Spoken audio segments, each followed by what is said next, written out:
All right, welcome everybody to another edition of 13 Cars Subject to Chains. I am Leroy here as always, and it's a little switch up.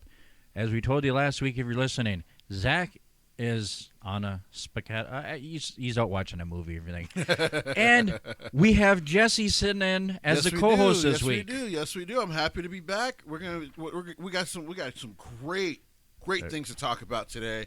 I'm excited. I got a whole full card today. Oh man, we got a full card. I mean. Right now, we're doing a little bit better than Dynamite was last week. So, yeah, isn't it like I was doing every week almost? But, all right. Unfortunately, today we kind of started on a sad note.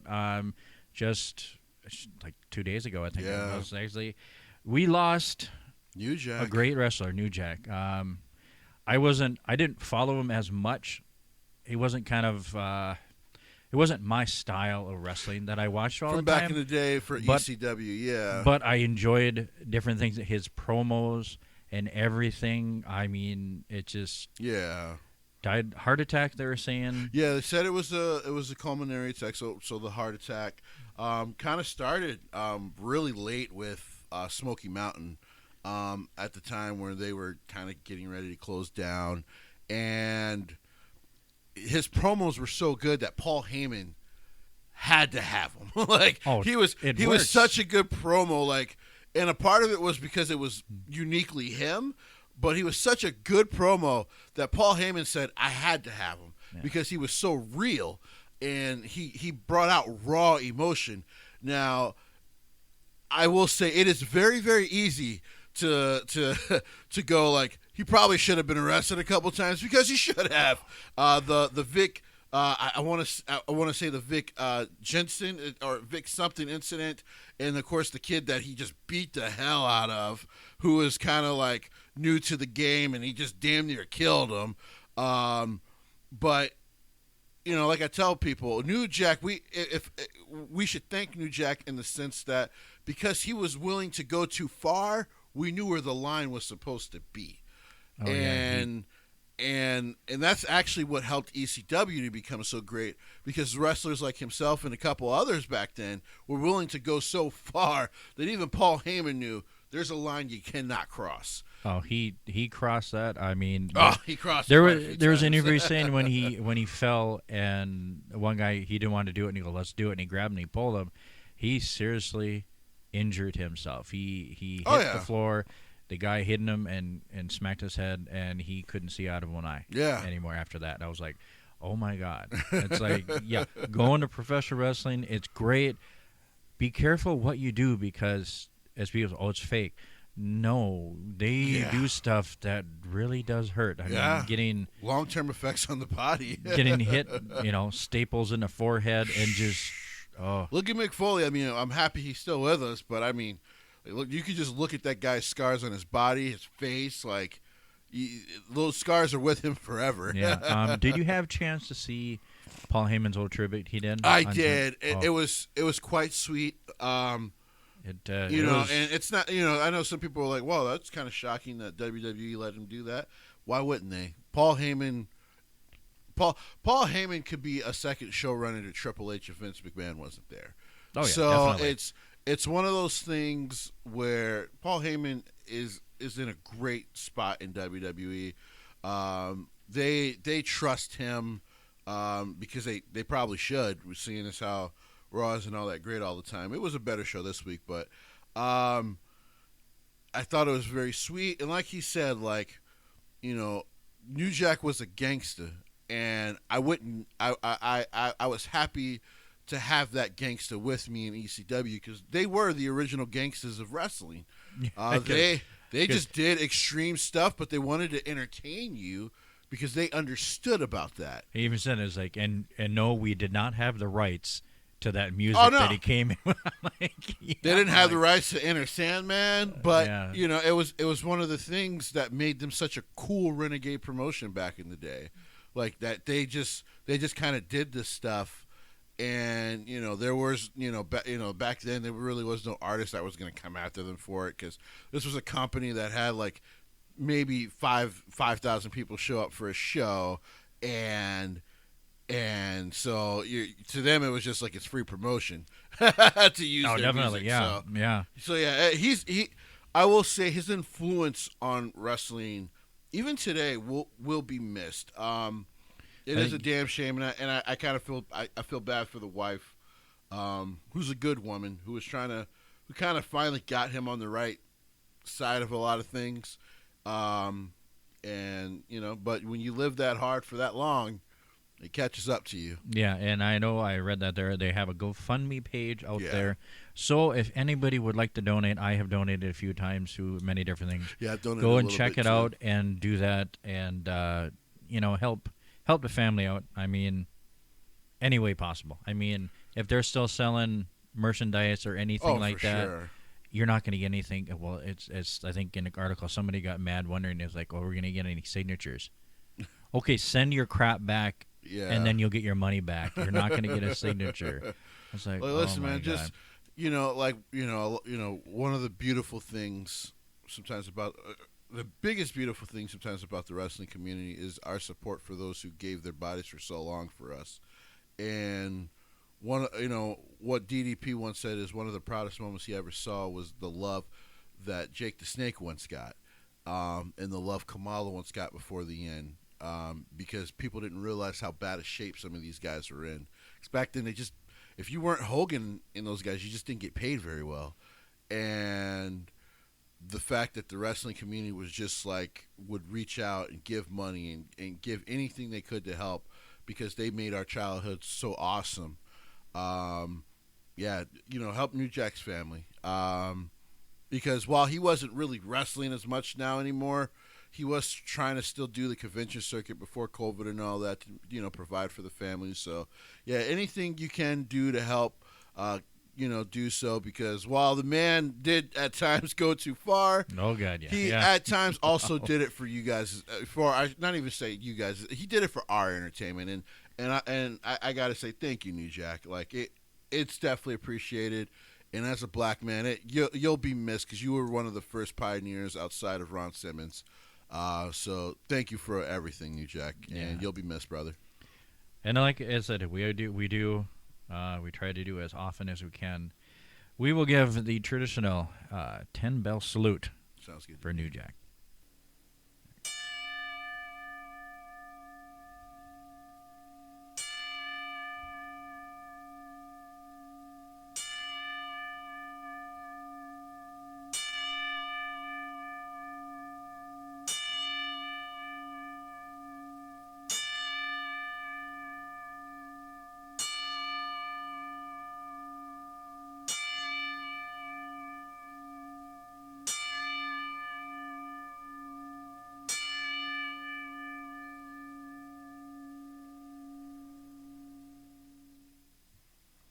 All right. Oh, no easy way to transition into that or out of that. No, not really. We just got to go on with the show, as they say.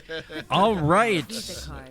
A metal card. What the hell? Powered by crypto. Apparently, we have some extra music we'll have to cut How out. about these But perks? Yeah, what the? Yeah.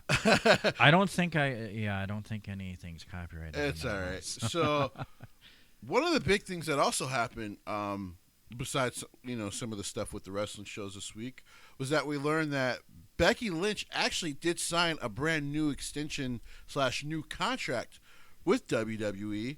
I was not shocked to hear the news. That woman's not. Her and her husband are not going anywhere anytime soon. I know you love him so much. I love Seth so much.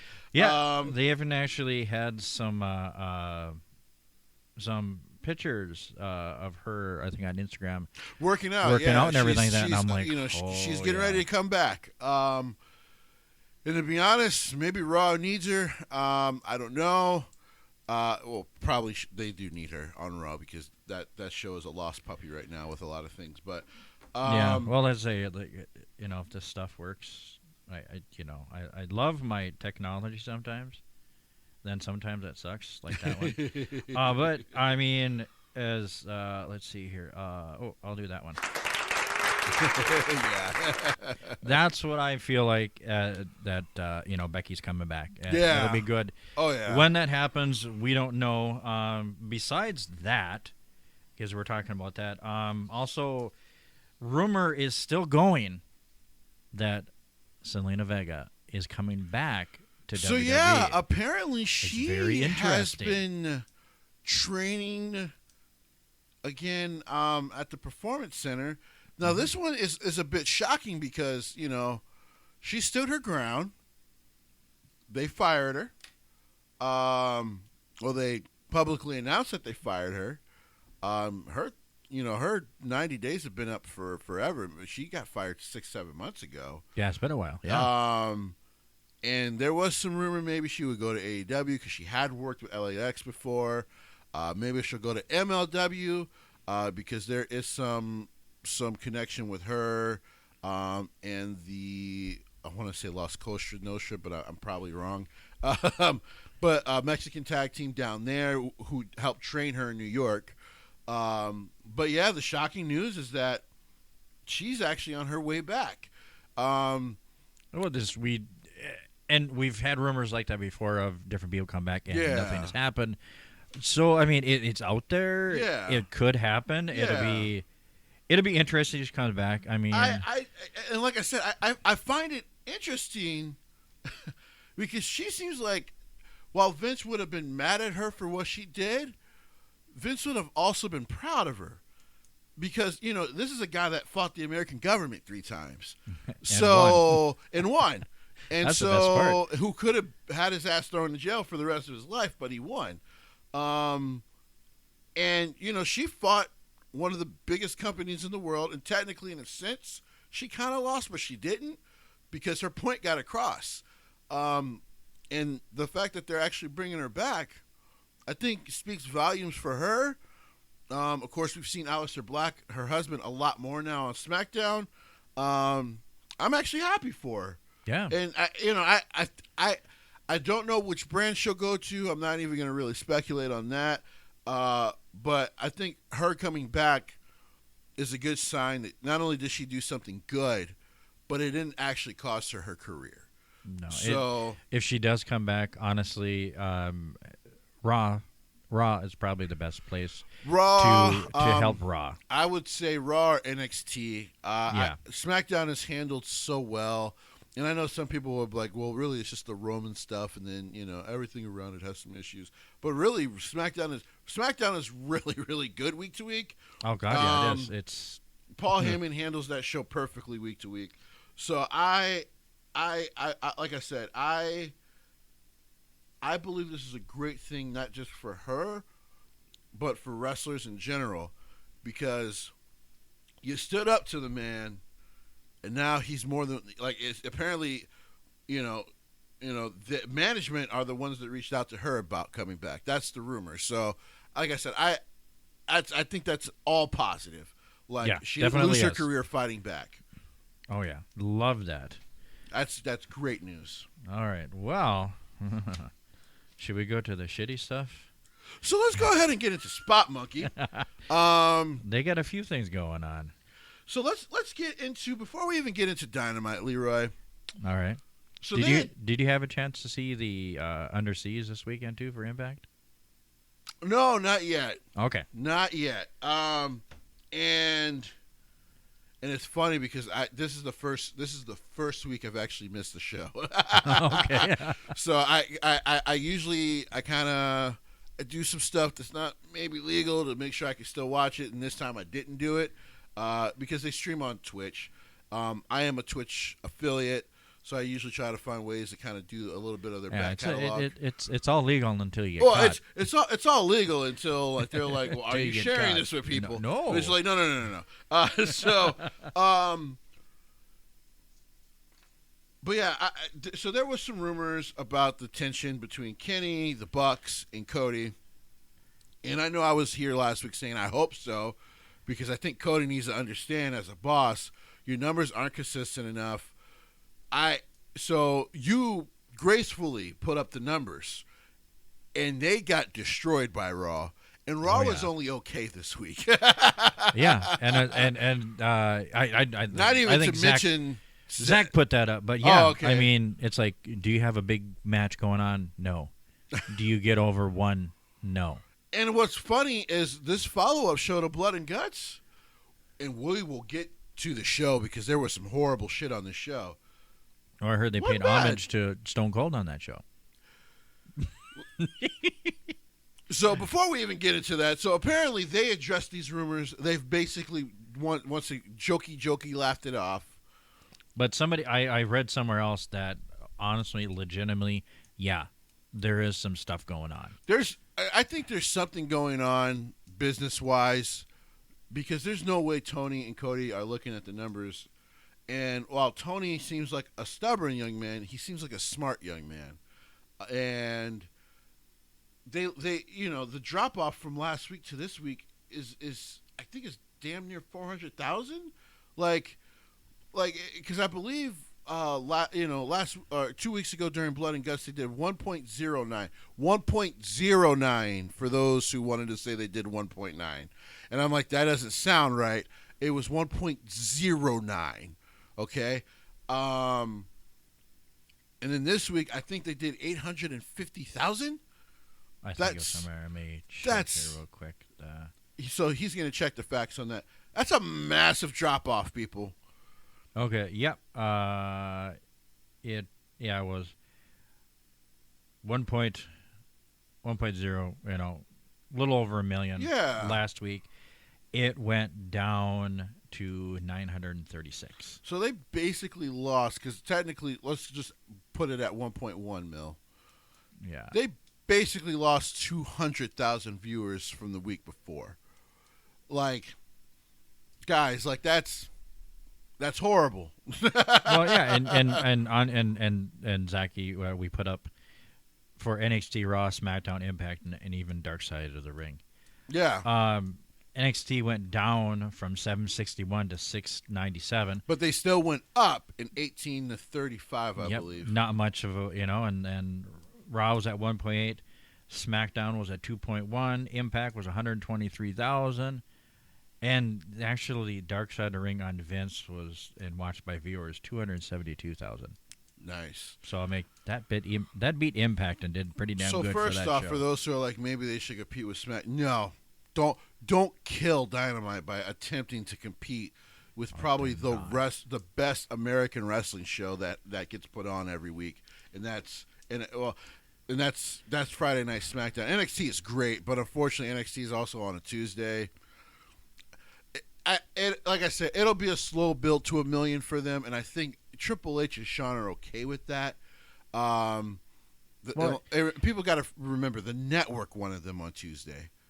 Yeah, but when you look at it too, it's like, their numbers are kind of like they're getting consistent numbers. Yes. And they're 18 to 35. That demographic grows. Yes. So while the numbers fluctuate, the 18 to 35 grows because NXT puts on a more consistent, better show every week. Yeah, it's do. just better. Every week. I said I got my wrestling all freaking week long, and yeah, I'm more WWE heavy on my side, but that's what I got, and I always try to check out as much as possible. It gets crazy trying to juggle 3 different companies, independents, and some people are like, how do you have time? I don't know. I just somehow I do it, but then we all 3 of us work at it, so it makes it a lot easier. Oh yeah, so. and what Zach will say about me is I'm kind of a wrestling junkie, so I find a way to watch pro wrestling. Oh yeah. It's one of those things, guys. Zach is absolutely right about this week to week. Now he's more fervent about it than I will be. Yes, he is. But if your demographic is just the basic classic 800,000 every week, you'll be on TBS in a year, because at some point they're gonna get another round of basketball back, and TNT is gonna be like, well, basketball gets me at least 25 million. Why would I care about this little wrestling show we pay nothing for? And we'll just throw it on TBS. It's playoff time. Yeah. I mean, they're going to bring huge numbers. So it's one of those things where this tension, I hope, is absolutely real as far as them finding issues with the booking. Because now, as we go into the show, I haven't heard many good things about it. So the show was half and half. So the show starts with an excellent match with Jon Moxley and Yuji Nagata, who also used to be in WCW. Oh yeah, yeah. And it's great. I'll admit it. I'm a New Japan stan. Oh yes, you are. So I love the style. And recently they've been on the downslope for some of us, but the style of wrestling is still pretty damn great. And why Minoru Suzuki and Yuji Nagata and these guys can work into their 50s. Because while it's a rough style, they also are limited. They also limit the amount of extreme kind of bumps that they take in Japan. So it's just, you take a lot of hard shots to the face, but that you can get over at some point. Oh yeah. So, and that's what this match was. It was a New Japan style match. They kind of mixed in a little bit of the new style. And I actually think Jon Moxley is at his absolute best currently when he's doing his New Japan stuff. Because for some reason, as we'll get into, they've been trying to book him like Stone Cold Steve Austin. Now, I think my brain just didn't understand what people were talking about. And then I've gone back to watch AEW television the last 2 months, and I'm like, yeah, that's exactly what they're trying to do. And I don't get why. I'm not sure if people saw the interview with him and Stone Cold a few years ago. I would definitely not attempt to be Stone Cold after he kind of embarrassed John a little bit. Mm-hmm. But Stone Cold's questions were legitimate. So, yeah. But the match was actually really good. Jon Moxley retained. And then, God, the shitstorm. Is that the TNT and Championship map? That was at the end of the night. That was at the end, and that was really good. That too. headline. Okay, all right. So, what happens after? What happens after the match was this damn Cody interview. Cody is usually one of the best promos in professional wrestling. I've been actually shocked at how damn good of a babyface he became, because one of the best things he did when he left WWE was he seemed to go to heel school, and he got very, very good at promos. Oh God, yeah, he did, yeah. Or I don't know if maybe he decided to take a lot of what he learned from what Randy was kind of already doing at that time in his prime, and implement it into his promos. But it was just, I remember watching some stuff in Impact back in the day with Cody and Brandy, and I'm like, damn, his heel promos are really damn good. I'm like, his babyface stuff is still meh, but his heel stuff is really good. And then with AEW, I'm like, oh, damn, he's one of the best promos in pro wrestling. Like, he's finally caught up to at least his brother in that sense. Yeah, he's not going to get to his dad anywhere. But. I mean, if he works at it another 20 years, maybe. Yeah, maybe. But I don't think he's going to be wrestling that long. So. He doesn't seem to plan on wrestling that long anyway. So the whole point of this segment was to announce that he will face a former member of his Nightmare Factory, Anthony Ogogo, who kind of put it out there this past week. Like, I probably only got a few months of wrestling, so he's technically blind in an eye. Oh, geez. So, and a lot of that's from the boxing. He's a Olympic. I think Olympic silver medalist, maybe gold medal, so I'll have to check that. But he's a championship boxer, and especially in his home country in the UK.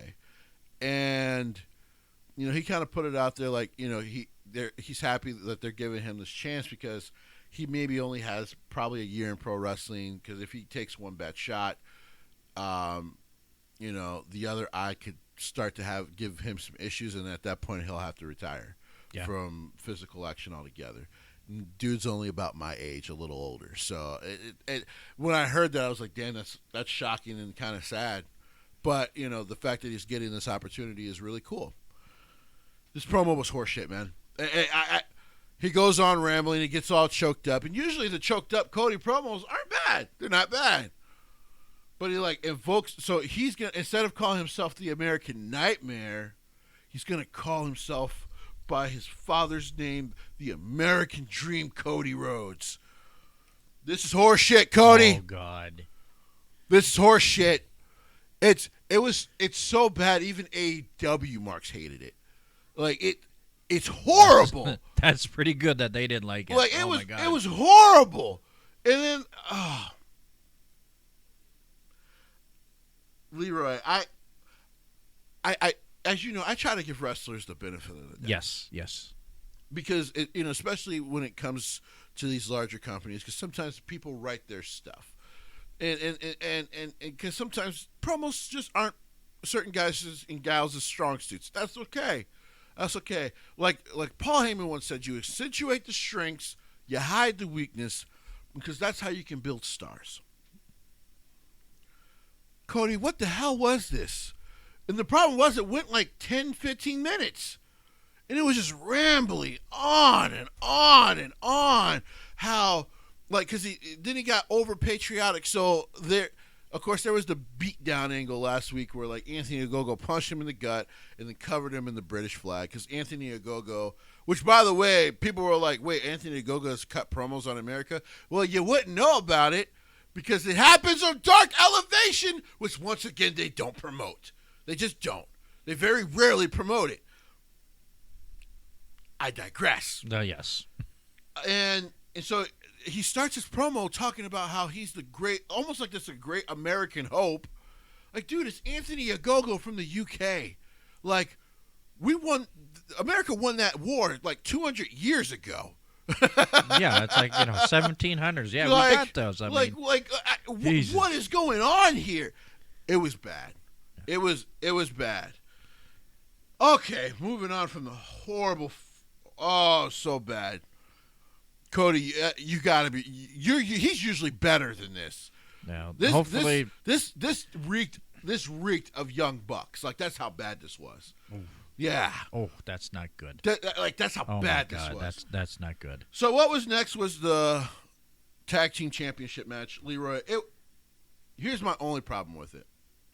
So SCU, this whole time, the run up to the number one contendership has been about, for Frankie Kazarian and Christopher Daniels, that the next match they lose will be their last together as a tag team. Like I said, I had heard some rumors about a month or two ago.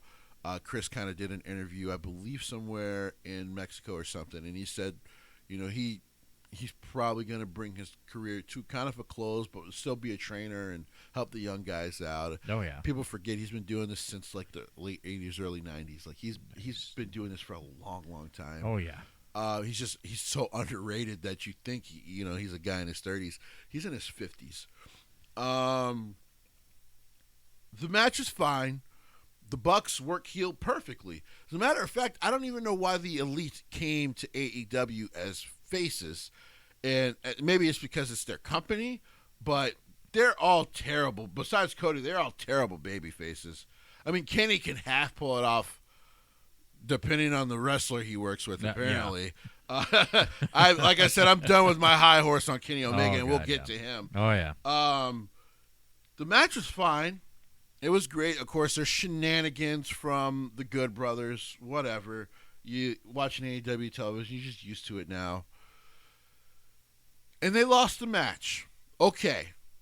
And you think, okay, we're going to get this really emotional scene with Frankie and Chris because they realize that they've... And by the way, they were cheated out the match, of course, because the Bucks are heels. And that's okay. That's storytelling. I know some people were mad about that, but I'm like, that's storytelling. The Bucks are heels. They should be cheating their way out of matches, even though, to be honest, I don't think they're the greatest tag team in the world anyway, but you can at me later on that. Yeah, there's somebody else in AEW that's way better. Way better. And hopefully the brother will be back soon. Oh, yeah. And they're much younger, better looking. We can go on about that. Yes. You know what we got? We got them embracing for a minute. And then they had to cut to this stupid scene in the back. Let me go to this scene really quick. So in the back, here we go. In the back, there was a beatdown angle. So you cut what you should have given an extra 6 minutes. Yeah, definitely. To sell this emotional scene. SCU, one of your more popular tag teams in AEW, are done. They're done. Frankie Kazarian is probably going to go on a solo run as a babyface, and Christopher Daniels will probably just be more of a backstage guy. Because, of course, they basically moved Scorpio Sky with Ethan Page. And like I said, last week they finally announced that he's technically not with SCU anymore. No shit, guys. No shit. The tag team is broken up, and we spend a minute on it. People like to give Vince a lot of shit about the stuff that happens on Raw, and we should. But you can't give them shit for what happened, him and Bruce Pritchard, for what happens on Raw, and not watch this and be like, what the hell was that? Like, this was supposed to be your big emotional story of the night. Well, your second big emotional story of the night. And you gave it a minute?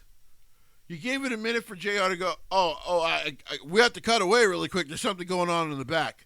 A beatdown angle that doesn't even matter. Actually, it wasn't even a beatdown angle. It was Jon Moxley and my man Eddie Kingston destroying the Elite locker room. Okay. This couldn't have waited. There's no point of it. We know we're getting that match in a couple of weeks at the pay-per-view. Like, this couldn't have waited. Like, it's fucking stupid. They could have done that where they could have had a tribute with them, gone to a commercial, and then come back. Hey, when we're on commercial, this is what happened. And the only reason I am not yelling right now is because I had a night with some 20-year-olds, so I don't have a voice anymore. But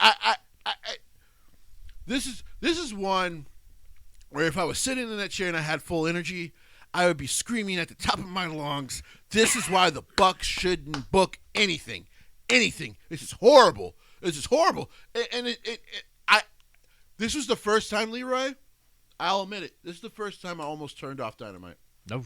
That's how bad this was. Oof. It was the first time I was like, this completely took me out the show. I might turn this shit off. I might just watch the highlights and then go to the show. But, and then I was like, you know what? That's not fair to Leroy because he blissfully doesn't have to watch this shit.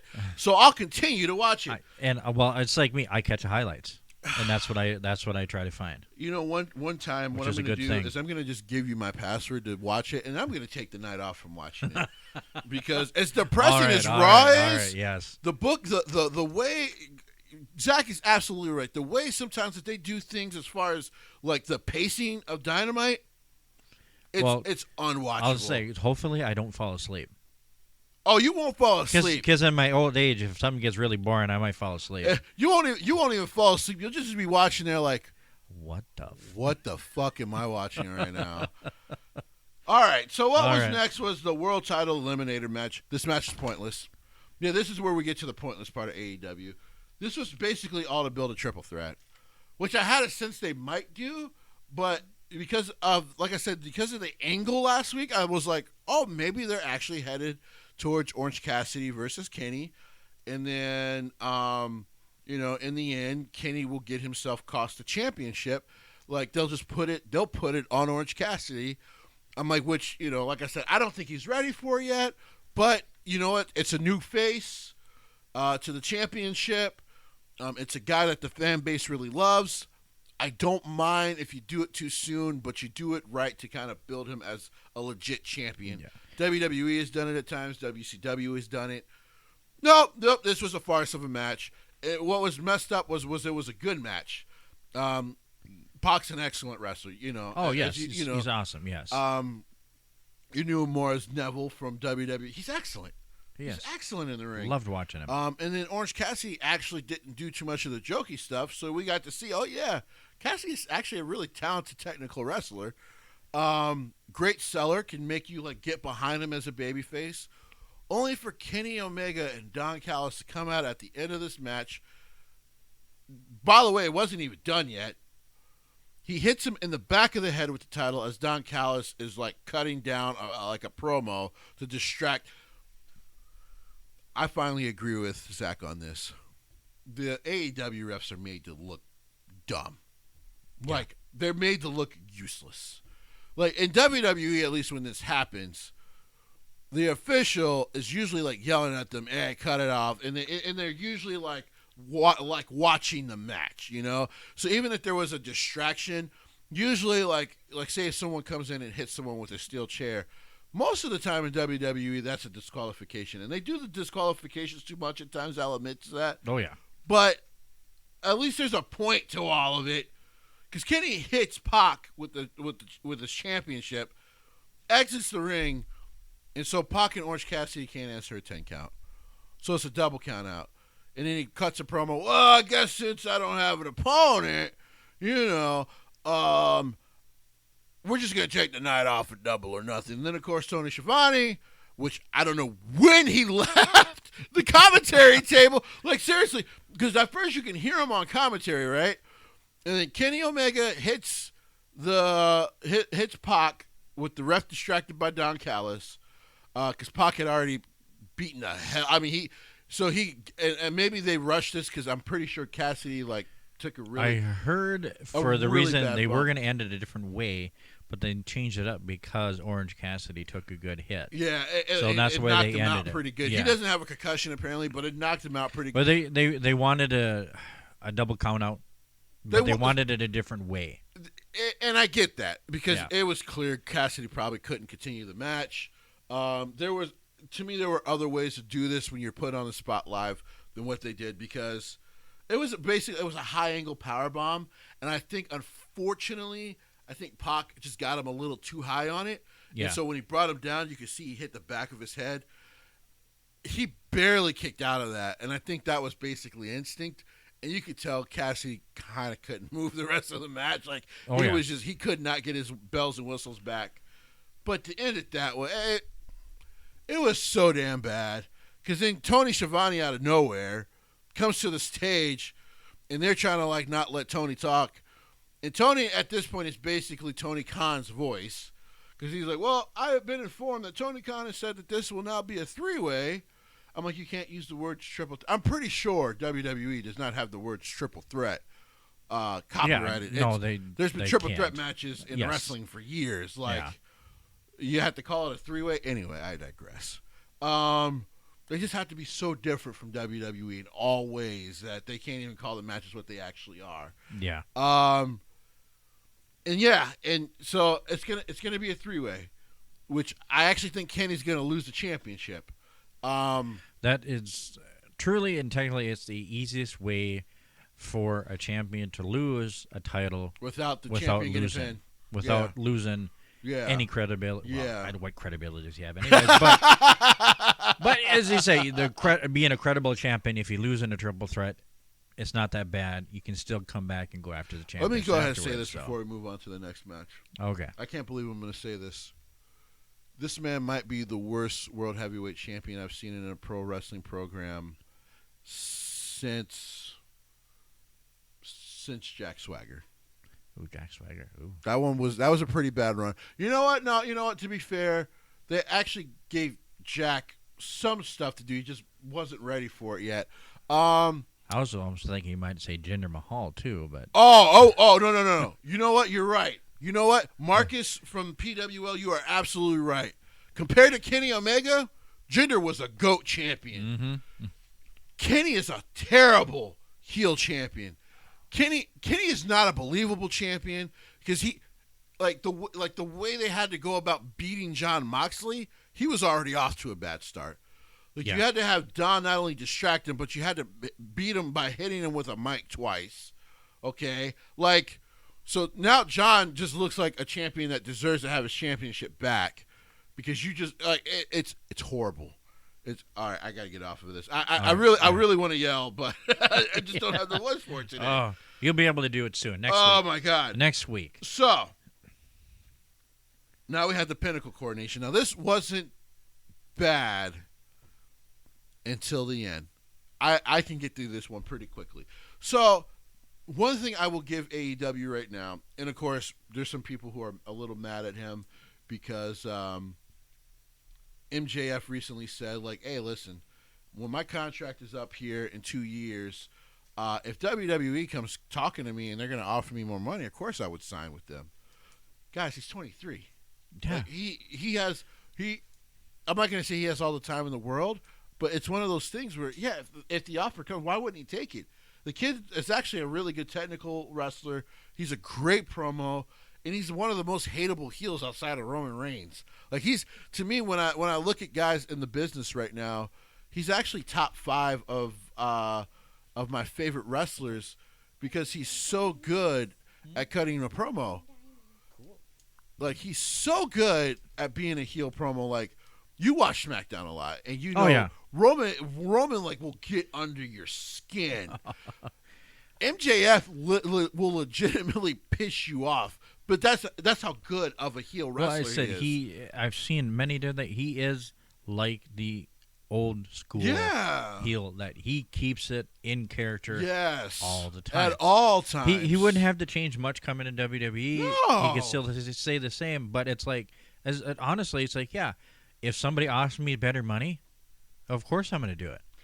Duh. I do the same thing. You know, like he said, he also said, like, listen, man, I know we compete against, I know people feel like we compete against them. He's like, I have friends that work over there. He's like, I don't see it as a competition, but he's like, if they gave me a call, you're damn right I'm going to answer. Yeah. So he's cutting his promo. He's excellent as always. Like I said, MJF, I think, is a guy that at this point Tony Khan just allows to do his own stuff, but he probably keeps him within a barrier because at MLW he could actually, like, he could say the F word and all that because, you know, they're basically on the internet. They didn't have to worry about TV sponsors too much. Here, Tony will allow you to say some stuff on TNN or TNT. They'll actually allow you to get away with some, but you can't. There's a certain barrier you can't push. But he's still very, very good. So the Inner Circle come out because they're honking this damn thing. It's like a hybrid, like golf cart with something attached to it. It's weird to start off with, okay? Oh, and it's Sammy, it's Jake, and it's Ortiz.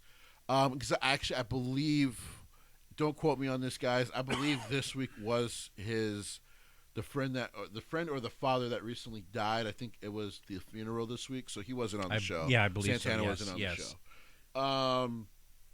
So I said, remember what I said after Blood and Guts? I said Jericho should not be seen for a while. If you really want to, by the way, which they botched that, but I'm like, if you really want to sell how hurt he was, you shouldn't see him for a while. And allow the Inner Circle to build on this. You guys don't have to do a blow-off match. You know what they're going to do? They're going to do a blow-off match anyway. They're going to do a blow-off match in 3 weeks. So they come up in this thing. Sammy at first doesn't say anything. It's actually Ortiz cutting the promo. I forget what he's saying word by word, but it's actually pretty good. Ortiz and Santana are great. Oh, they are, yeah. And I got to say, most of those who have been in LAX are actually very, very good. Even when they leave Impact, it's amazing. Well, LAX, they're, working with Conan. Yeah. You're working with one of the best Latino wrestlers of all time. Yeah. Who helped Eddie Guerrero in his career, Rey Mysterio. Like, this is one of the best dudes to ever do it. So the promo's really good, but I can notice that there's a sprayer on the back of this damn trailer that they're driving. And I'm like, no. And then you can see on the side of that, on that trailer, it says a little bit of the bubbly. I'm like, no, they're not going to do this. And so, you hear Jericho's voice because, MJF is starting to run them down because he's basically like, you're down to 3 guys. Like, you guys came out here. We can just come up there and finish you. And MJF is actually very, very good. And you hear Chris Jericho's voice, and I'm like, no, he's in the back of the damn trailer, isn't he? Guess who stands his old, apparently broken-armed ass up from the back of the trailer? Chris COVID Jericho. Oh, my God. He gets up. He's cutting a promo. This back and forth between him and MJF got bad because somebody forgot a line. Probably. Somebody clearly forgot a line, and their ad-libbing wasn't very good. And then, so, Chris is basically like, we want our rematch, and we want it at Double or Nothing. And MJF, like a good heel, goes, no, we beat you. No, I'm done with you. You mean nothing to, MJF is trying to do his best. So, after the third no, Chris Jericho looks at Sammy and goes, well, Sammy, he said no. Go. And so he starts spraying him with a little bit of the bubbly. This was hokey. Now, people can get on WWE for the hot pop stuff at WrestleMania. Like I said, it was stupid, but you know what? Actually, it goes in line with the Miz's character, so it worked. Yes. Oh, yeah, it definitely did, yes. People want to talk about the tomato thing that happened. That was bad. Once Yeah. again, that's Raw, though. It was bad. Somebody also was like, oh, if that was bad, then what about the women's karaoke thing like 4 months ago? Oh, that was horrible. That was clearly not a Paul Heyman idea, because guess what? It's never happened on television again. No. So I get a feeling the Inner Circle are actually going to win the match in 3 weeks, and it makes no sense. It makes no sense. It doesn't. Like not. You could have continued to build this thing slow for the next couple of months. Let keep Jericho off of television. Have the Inner Circle just trying to find their way without Jericho, and then Jericho comes back. Would have made a much better story than this horse shit. Because as I'm watching this, I'm laughing, but I'm laughing at how bad it is at the end. Now, at the end of the match, or the end of the promo and the terrible Austin impression, MJF says, you know what, you want your rematch, you can have it on one condition. If we win, the Inner Circle has to break up. I don't believe that's going to happen, which is why I believe the Inner Circle is actually going to win this thing in a couple of weeks. Because I don't think they want to break up the Inner Circle, because the only other 5-man, which they have a lot of 4-person factions right now. They seem to really believe in the New Japan style. They just do it very badly. Yeah. Is the Dark Order, but the Dark Order is tied up with the other 5-man group, which is the Matt Hardy office.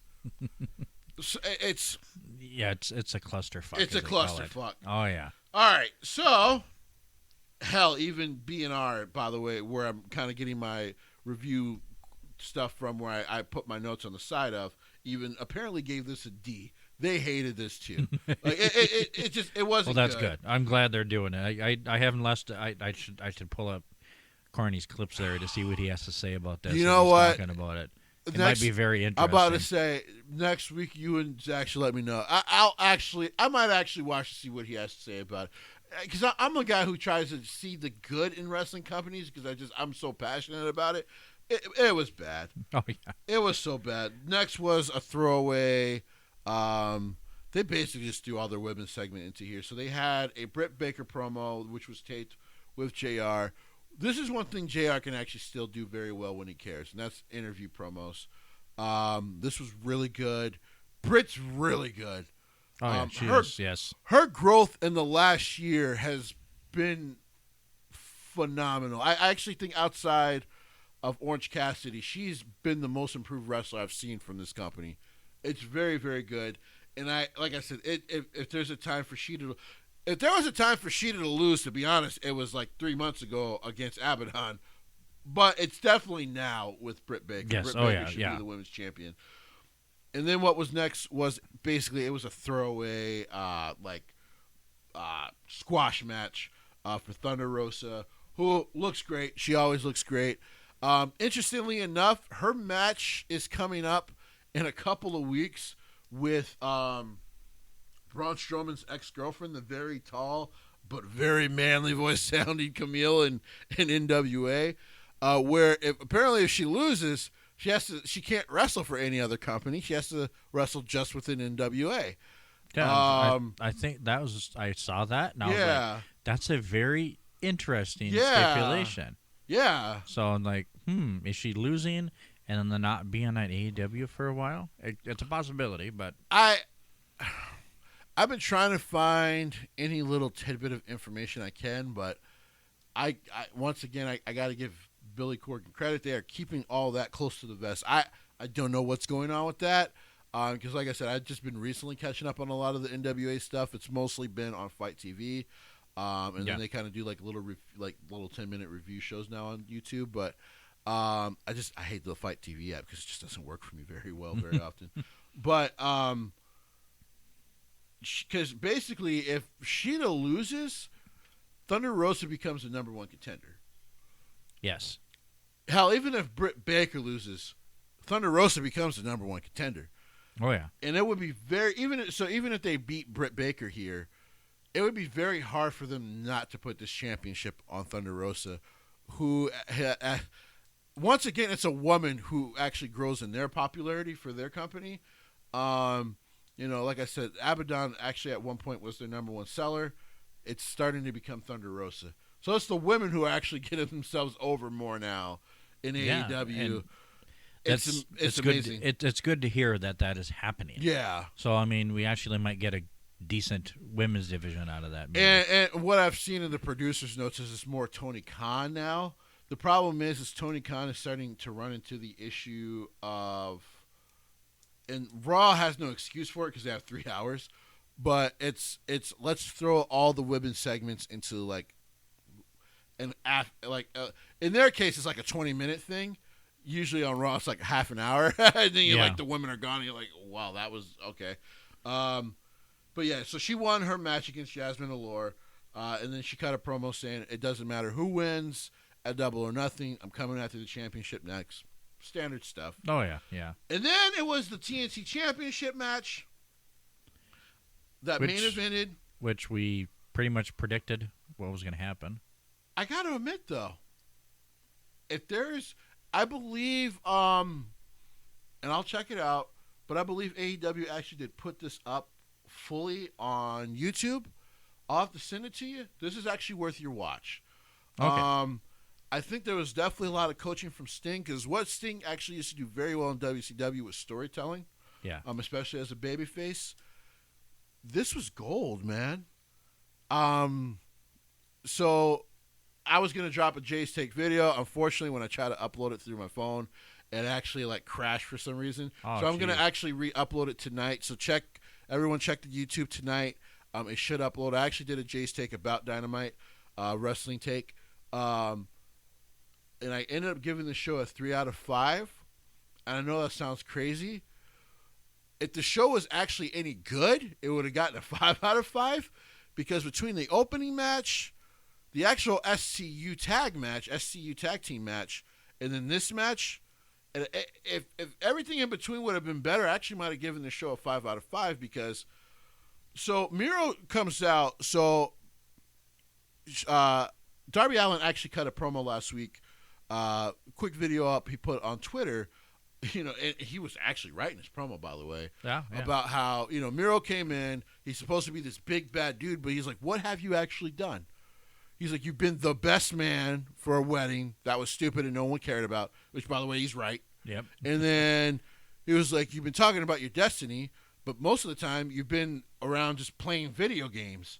So he's like, to me, why would I consider you a threat? Now, of course, he got thrown down some stairs last week. And like I said last week, I'm like, that's going to set up him losing this match, probably. Yes. Coming out after the introductions, Miro came out like a man on fire. Like, he was beating the hell out of Darby Allin for those comments, repeating them after each little move he would do on the outside. This was actually the first time I've seen a ref in AEW storytelling wise make sense. He would not start the bell because he's like, how can I start a bell? The man can't get up. Because Miro kept start the bell as he's beating him up. He's like, I can't start the damn match because you're beating him up. I got to check on him. And then 5 minutes into this beatdown, Miro kind of backs off. It looks like he's going to get ready for the Machka kick. I don't know what the hell they call it in AEW. I will continue to call it the Machka kick. Yeah, I haven't heard anything different yet, so. I'm going to continue to call it the Machka kick. Because I know a lot of you are smart enough not to watch AEW. And I have no idea when they change up names what they actually are. And Darby's just like, yeah, I'm going to wrestle this match. Now, interestingly enough, Miro kind of, as he's beating down Darby, each time he's always looking at Sting. And Sting's kind of staring at him. So kind of setting up a potential issue there. So Darby says, just start the damn match. The ref starts the match. He takes the Machka kick. And you think, damn, Darby Allin got squashed to lose his championship after that beatdown last week. Okay. But Darby kicks out. Kicks out at 2 3/4. Okay, yeah. And then, Miro starts the heel beat down throughout the match. And throughout the match, I'm not sure if you ever got the chance to go back and watch the Brody Lee Cody first fight. For the TNT Championship when Brody basically destroyed him. It was kind of like that. Also, it was kind of like that in the sense where it might have went on a little too long. Oh, yeah. But unlike Cody, not Miro, but Darby Allin did start to do a babyface comeback because he starts using his speed. But you can tell, like, each time he's doing one of his moves, he's just in a ton of pain. Like, it hurts him just to hit Miro. And like I said, the story is so good. So near the end of the match, Darby Allin goes for the coffin drop in a great counter.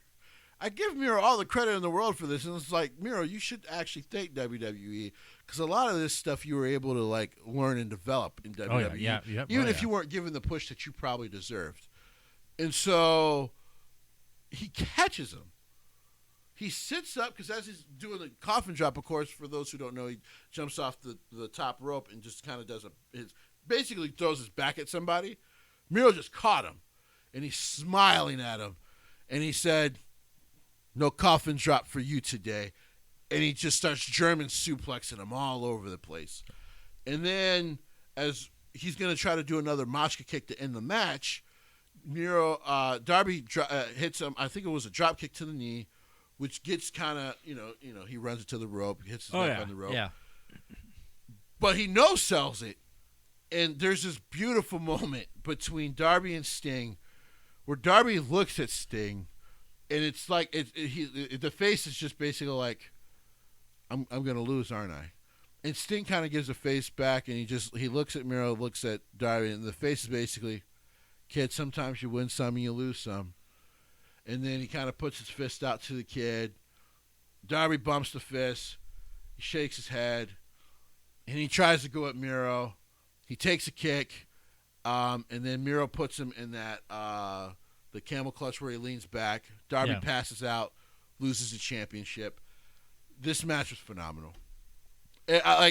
I'm like, this is the best storytelling I've ever seen in AEW. No, yeah. And a lot of the best stuff recently, like I said, outside of Cody, well, I thought was outside of Cody until recently when Zach kind of broke down some of this stuff. I'm like, oh, God, yeah, some of it is fucking bad. Yeah. It's been Darby, and it's actually been proven that Darby is actually one of their biggest stars right now. He is one of the bright spots they got going for him right now, which is a good young kid to be able to do that, 26, something like that. Beautiful stuff. After the match, of course, Scorpio Sky and Ethan Page try to come down to beat down Sting. Lance Archer, actually, the Dark Order actually come out to make the save for Sting, which I found interesting. And then as they're kind of chasing off Sky, Lance Archer comes out at the end, and Jake is actually holding him back. Now, I thought Lance Archer was coming out to kind of protect Sting as well. No. Lance Archer was coming out for Miro. So it'll be interesting to see if they follow this up properly. But like I said, overall, I gave the show a very generous 3 out of 5. Okay. The stuff with Cody was awful. The Bucks cannot book tag team shit to save their lives.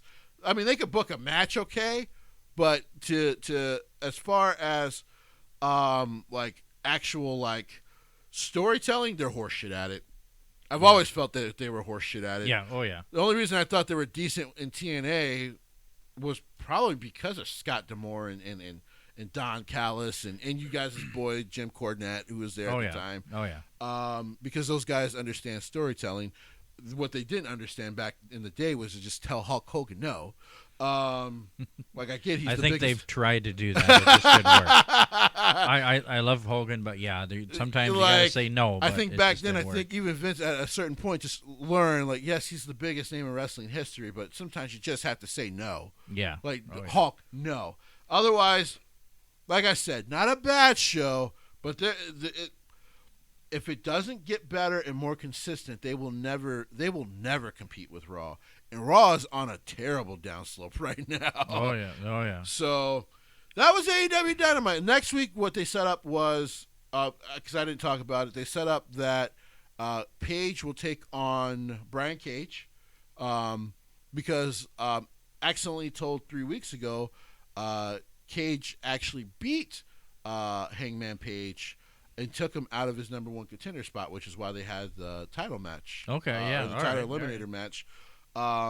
So, still basically spinning Hangman's wheels, put him in different stories, because at some point he'll just be back up in the, world title picture, and he'll probably get the championship. And he's doing a great job. Hangman, a lot of Hangman stuff, especially with the Dark Order, is not only funny, it's really good stuff. Oh, yeah. Hangman's great. I believe they also set up for next week a show or a face-to-face with Hikaru Shida and Britt Baker. I forget the last thing they set up. So I will watch again for us here at 13 Cars Subject to Change. I know Zach will probably catch as much as he can too, but we'll have to see. Miro with being the new champ, see what they do with it, which is good. And I hate to say this because Darby has been one of the best things that they've had on television. I think letting Darby and Sting just cut a promo next week will be best. Keep them. Darby has taken some pretty brutal bumps in the last 2 weeks. Oh, yeah. I think giving the kid a week off would be a good thing. Give him a week or two off. It'll be all right. Yeah.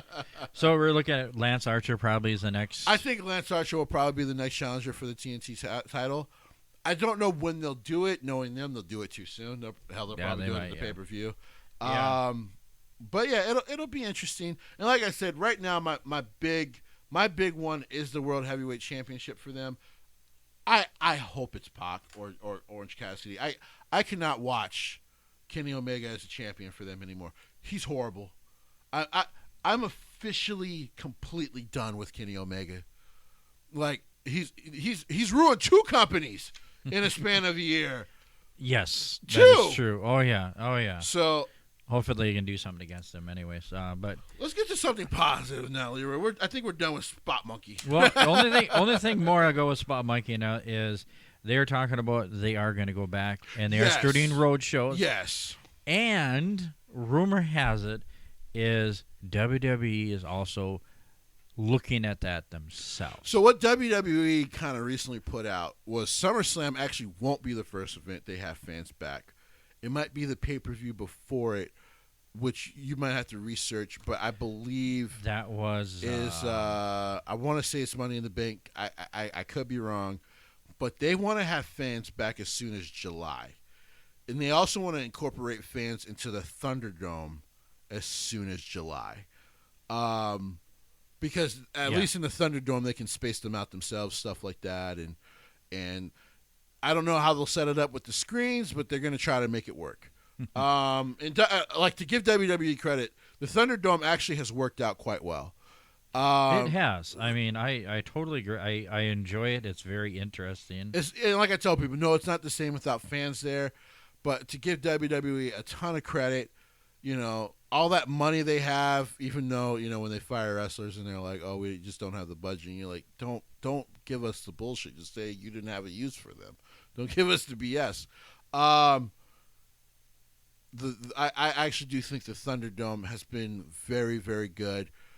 Some of the pumped in noise at times has been awful, but I do think the Thunderdome idea in itself has actually been very good and well executed. But yeah, WWE would like to do, because they want to get back on the road. I think they said by October, hopefully. They're actually being a bit more cautious than AEW is. I don't know. Maybe AEW is finally just tired of being a redneck Jacksonville. Sorry to our friends down there in Florida. Yes. We love you. But it's Jacksonville. Who cares? Plus, like I said, I think they've been doing that too soon. But yeah, WWE wants to kind of get back on the road full time by September, but they want to have fans back by July. So yeah, I'm very interested to see how they do the Thunderdome with fans in it. It'll probably be a lot of spacing because that's a college basketball stadium, I believe they're in right now, or a college basketball arena. Yeah, I believe so. Yes. And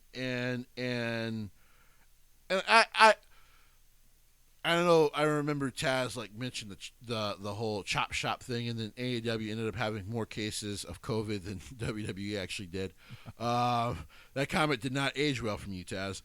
But yeah, I'll give WWE a lot of credit. They've been very, very cautious on this, and I've not known Vince McMahon to be a cautious man, so he's been probably listening to the right people about this, and they've been very smart. Because actually, I think the first event that may have fans back before even Raw, SmackDown, or SummerSlam, or even the pay-per-view before SummerSlam, the rumor is NXT would like to actually have fans back. They have people already. So I see already, and I don't know exactly. So those people are just friends and family of like members of WWE employees that work there. All right. But they would like, because I think Triple H kind of hinted a little bit like, he likes having the fans there on screen, but he would like to actually have, because apparently that building can actually fit 10,000 people in it. What he would like to do is get the seating back some and then still have the screens in the background like they kind of have. Yeah. And then make it feel like a full show. That way it's more immersive. Yeah, they're looking, doing live shows, live events, doing the Extreme Rules. Yeah, there it is. And it's the Matt Men Pro Wrestling podcast that have leaked that out.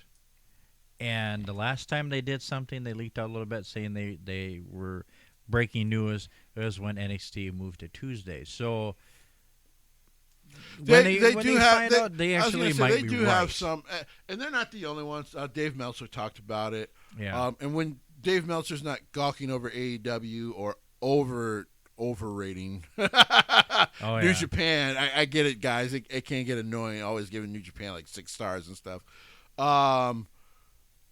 His sources are usually quite good. The man's been doing this for 30 years. He's quite good at it.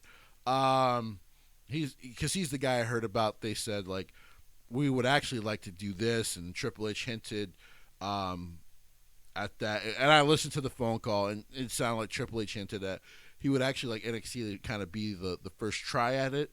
And Vince is kind of interested in seeing that himself. Just to see what it's like for NXT to kind of have the fans back. Yeah, because NXT doesn't really travel much anyway. No, they generally stay in the one spot. Yeah. So. But if they do fun for Extreme Rules, and then they announce either SummerSlam will have a live audience, but they're not sure where they're going to be. True. They could be in Texas. Texas, Arizona was 2 of the ones I saw that they were looking at her. Even Madison Square Garden was possibility on that. But I doubt that just because they're going to be inside Madison Square Garden. In Texas and Arizona, there are some open-air stadiums that they actually can do stuff, so it can be just like WrestleMania. I think the good thing for WWE, though, in their relationship with Madison Square Garden is the fact that they can just be like, we're going to limit how much we can have. Because New York's going to limit them anyway. New York has actually been very smart about a lot of this. Yes.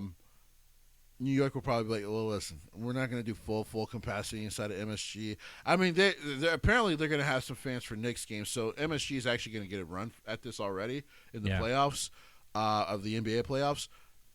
So, well, I'm actually interested to see. I'm happy for my Knicks, by the way, because when football season starts, I won't be so happy. Yeah, but the Knicks are actually going to give this a shot. I think at 40% capacity for MSG. So and they're hopeful if it goes well for a couple of games, that'll allow them to kind of look into the future of more events coming back to MSG. Yeah. Okay, that'll be good. Yeah. And then more about WWE. I mean, on Friday, we did get to crown new women's tag team champion. Tamina has been with the company for 13 years. This is her first championship. And Natalya, she's been there for a while, too. First one for her in 3 years, because I believe she had the championship, the SmackDown Women's Championship, and lost it to Naomi at SummerSlam in 2018, I believe. So, it's first off, they're well-deserving. Second off, interestingly enough, it was not Shayna that took the loss here. It was Nia Jax. So it will be interesting to see what happens there. I don't know. I'm at the point where I just want to see Shayna by herself. I really hope that they do that because she had such. Triple H understood how to use her. Like, she's not the greatest promo in the world or anything like that, but her presence and what she can do in the ring is what made her so damn intimidating. And yeah, it's one of those things. I hope we get the whole her and Nia feud out the way, and then she can go back to being a singles wrestler, because that's where she needs to be. Yeah. This is Natalia's third. Yeah. She's been the Diva champion once and SmackDown Women champion once. So this is her third championship belt. And yeah, I am so glad for the they're deserving. By the way, I agree with people who are like, this should have just happened at Mania. Well, yes, it should. I agree. It should have just happened at Mania. I don't know why they just didn't do it at Mania. The crowd was there. It would have they would have gotten a huge pop of seeing them win it there. Well, it's as somebody has put up through the lounge, they said this could happen. Have Natalia, they're the tag team, women's tag team champion. Yeah. Well, then give Usos the SmackDown championship. Yeah. And then Roman. What's been interesting though that's a big Samoan dynasty, because she's a part of she's kind of a part of the tribal a little bit. I mean, her father was, of course, his Jimmy's family history is a different tribe, but they've all kind of married into the family a little bit. Yeah, something like that. Yes. Interestingly enough, they've actually kept Tamina away from that. Oh yeah. They're like, she hasn't even had interactions with Roman, who apparently she is actually very close to brother sister wise, or cousin wise in this case. In their real life. So I actually find that very interesting that they've actually kept them completely apart. Though, funny enough, Cesaro last week on SmackDown did mention that. He was like, "So what? What's next? You're gonna also you're gonna bully Tamina too?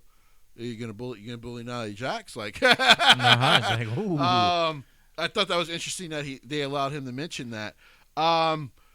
These two women deserve it. Plus, there's fresh faces on those titles, which was necessary. They seem to be attempting to now build a women's tag team on the main roster. I'm very happy Triple H just got fed up with it and was like, I will just do NXT Women's Tag Team Championship. Because he understands, I literally have 30 women on this roster. We can actually put them together and build them as actual tag teams and go from there, which Vince clearly doesn't care about tag team wrestling. So it's one of those things where it's nice to see some sort of continuity there. And, like I said, and like we just said, the two women deserve it. Natalya does take grief for being fair, just being a yes woman in the company a lot. Yes. But it's one of those things where she was always deserving of more than what she's ever been giving within the company. And Tamina is just underrated. People forget she had a really decent, even though it was 1 or 2 months, she had a really decent feud with Bayley. I thought that was a really decent feud. Yes. And then, she ended up just back in catering or whatever. The SmackDown's women's division is getting more interesting because they just brought Nikki Cross back as a totally new character on main event. She had a really fun match with Naomi. That was the other person Cesaro mentioned. The wife of Jimmy Uso, of course. Oh, yes.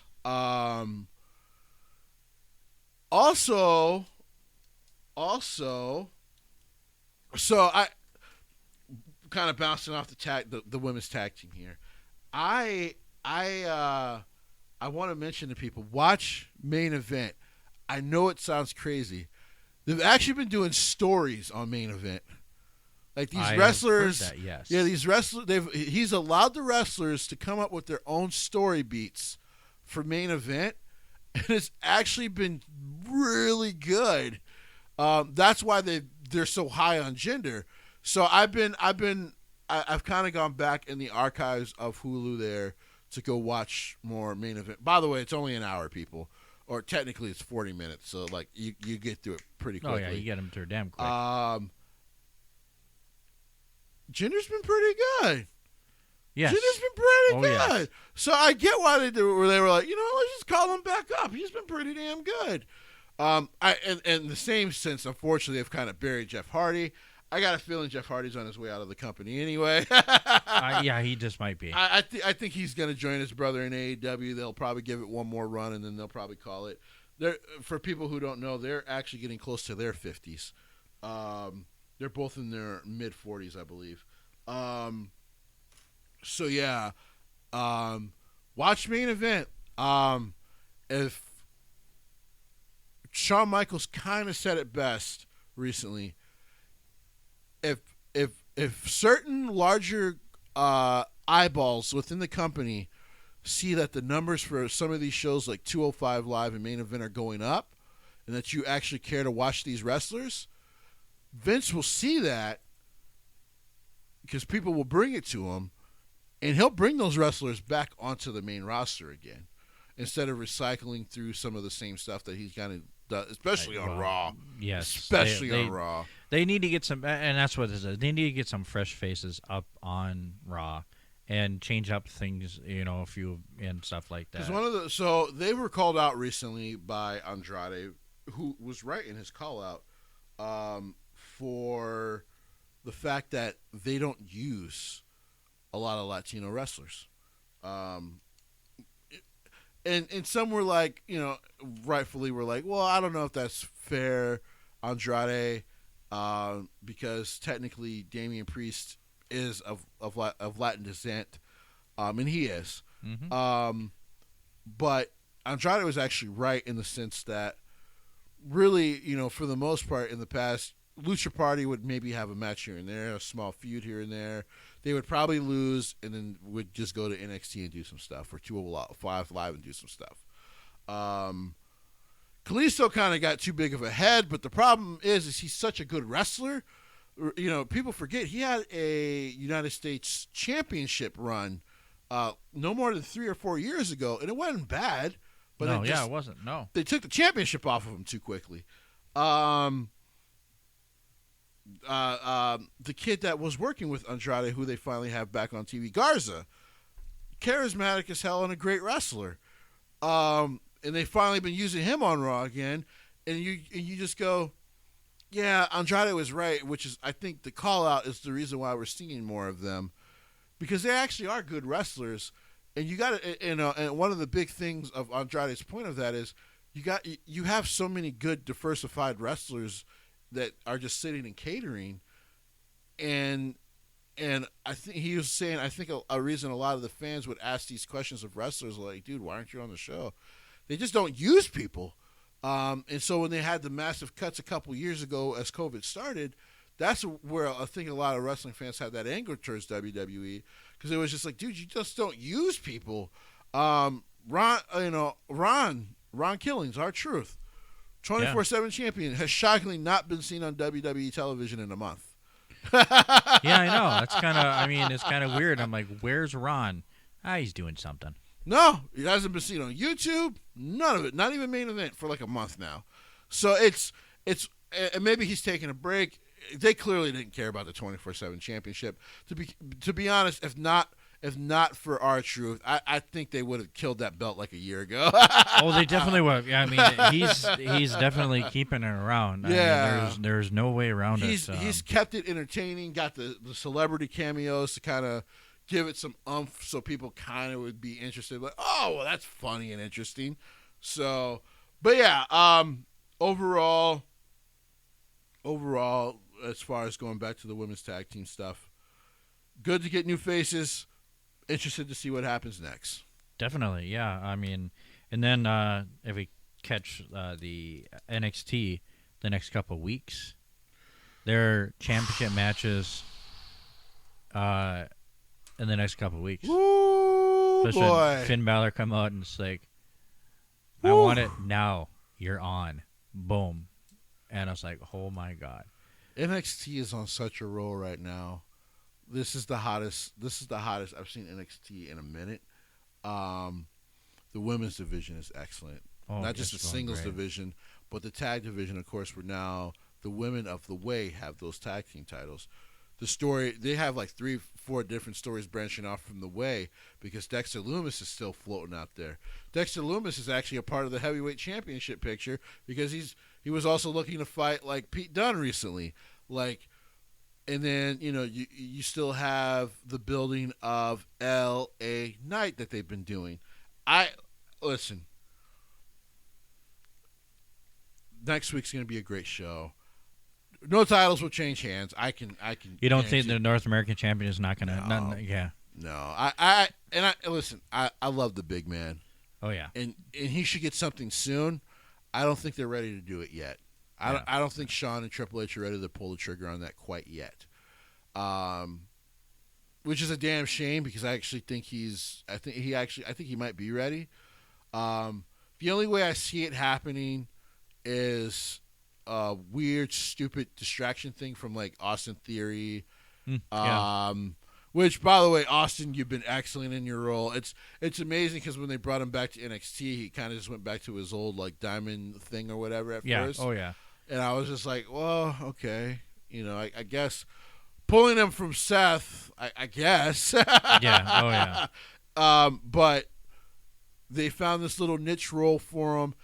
So when he loses, it doesn't hurt. So when it wins, it helps. Like, it's a sweet spot because it's a comedy character in a sense. Oh, yeah.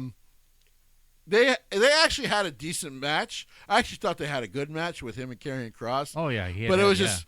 I just found it funny because I was just like you kind of put yourself in that position with that terrible DX dad joke a couple weeks ago.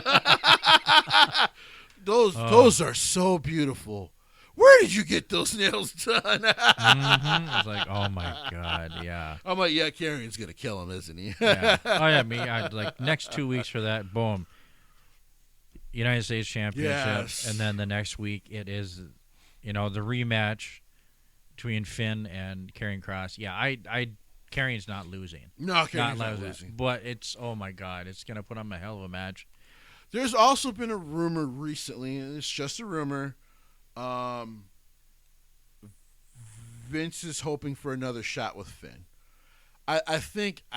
So the story there is, Vince was never comfortable putting him in a complete top position again. Because for some reason, Finn just ran into a lot of injuries there for a while. Oh, yes, he did. Yes. And so, Vince just, I found it funny, though. Excuse me. I found it funny because I was like, well, you're not comfortable with him because of the injury, but you're comfortable allowing Brock Lesnar to not be there for 3 months with one of your championships. Yeah. I just found that interesting. Just saying. I get Brock's an event guy, but like, one thing I love about the Roman stuff is while he doesn't, by the way, he doesn't wrestle on SmackDown every week, he's there. Like, yes. He's there. And so the presence of the champion is there.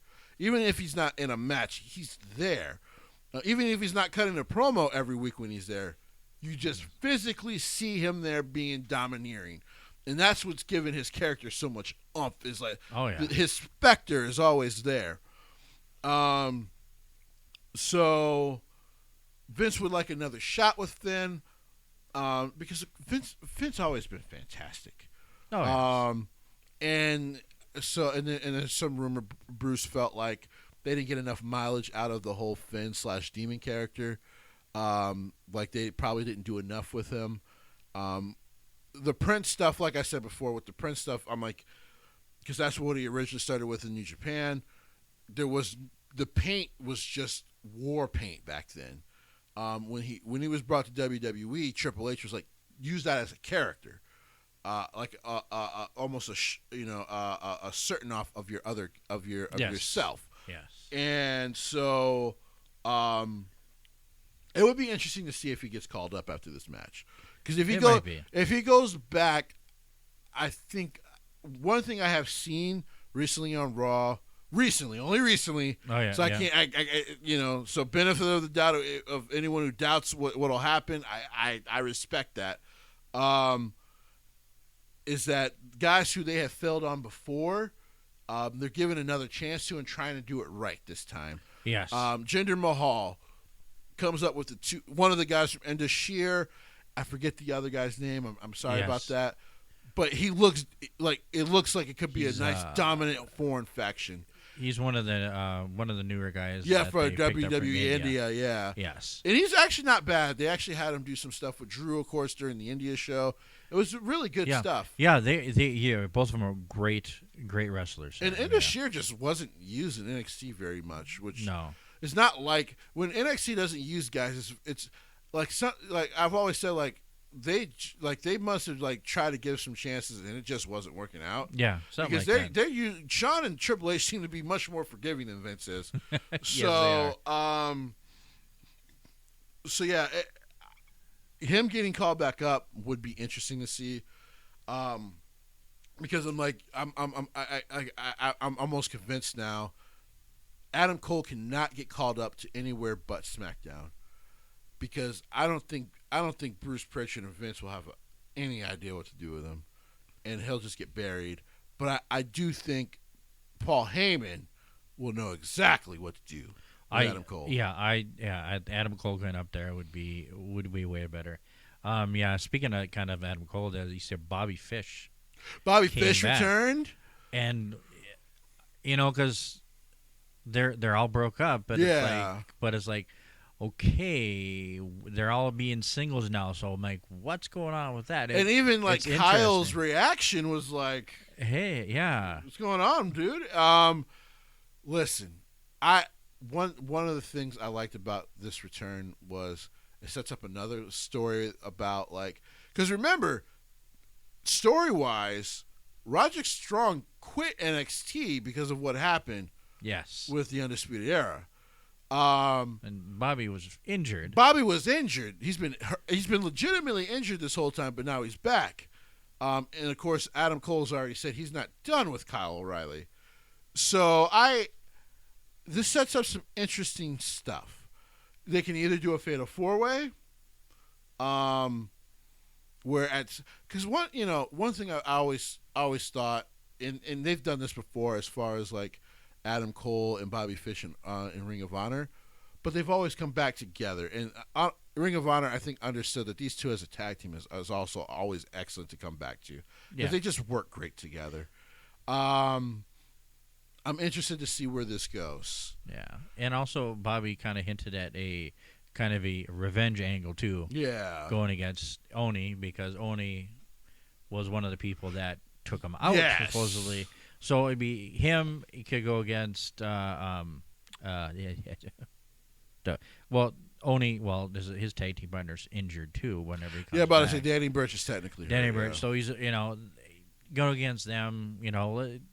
They get a few things. That he could go singles time. He can go against them, and then if he needs to tag team, well, he has somebody. He has a partner. Yeah. Yeah. So it'll work. Yeah. I mean, that's the big thing I love about NXT is just the pots that they'll start spinning, and they always have them spinning just a little bit in the background, and then when they want to use it, all of a sudden, oh yeah, there's that big ass bull that they kind of started a little bit a while ago. It's called long-term storytelling. Booking. Yeah.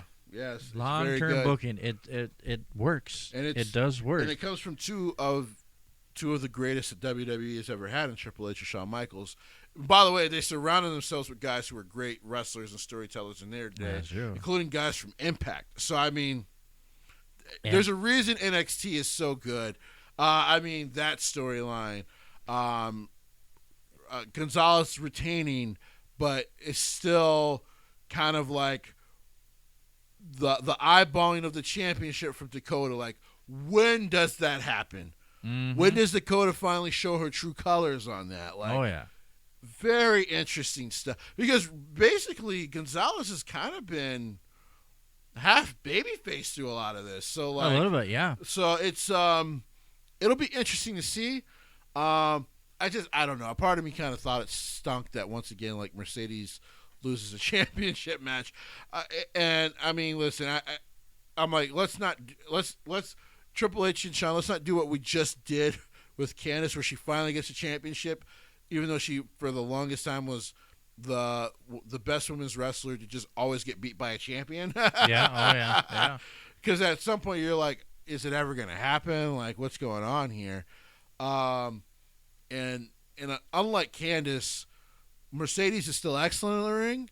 She's getting up there in years. You Yeah, have to be she concerned is. about that. Like, I would like to see her get at least a couple championships in WWE, not just on NXT, but hell, I'll run on the main roster before she decides to call it quits. Yeah. So, but that spinning table of her and Dakota, Raquel and Dakota, is because I don't know when it's happening, and that's the fun part about it, because she keeps saying I'm happy for Raquel, but every time Raquel like lifts that championship, you see Dakota out of her eyes, just kind of glance, like, ooh, it'd be nice to have that. They gotta have. I mean, you just say that's, they do it all the time. Yeah, it happens so often that you know what's gonna happen, but it's the way they do it. Yes. I mean, they do it in a good way, so you're not disappointed. You're not like, oh God, I knew that was gonna happen. Like I tell people, like, whatever. did you actually see the Adam Cole kick to Kyle coming?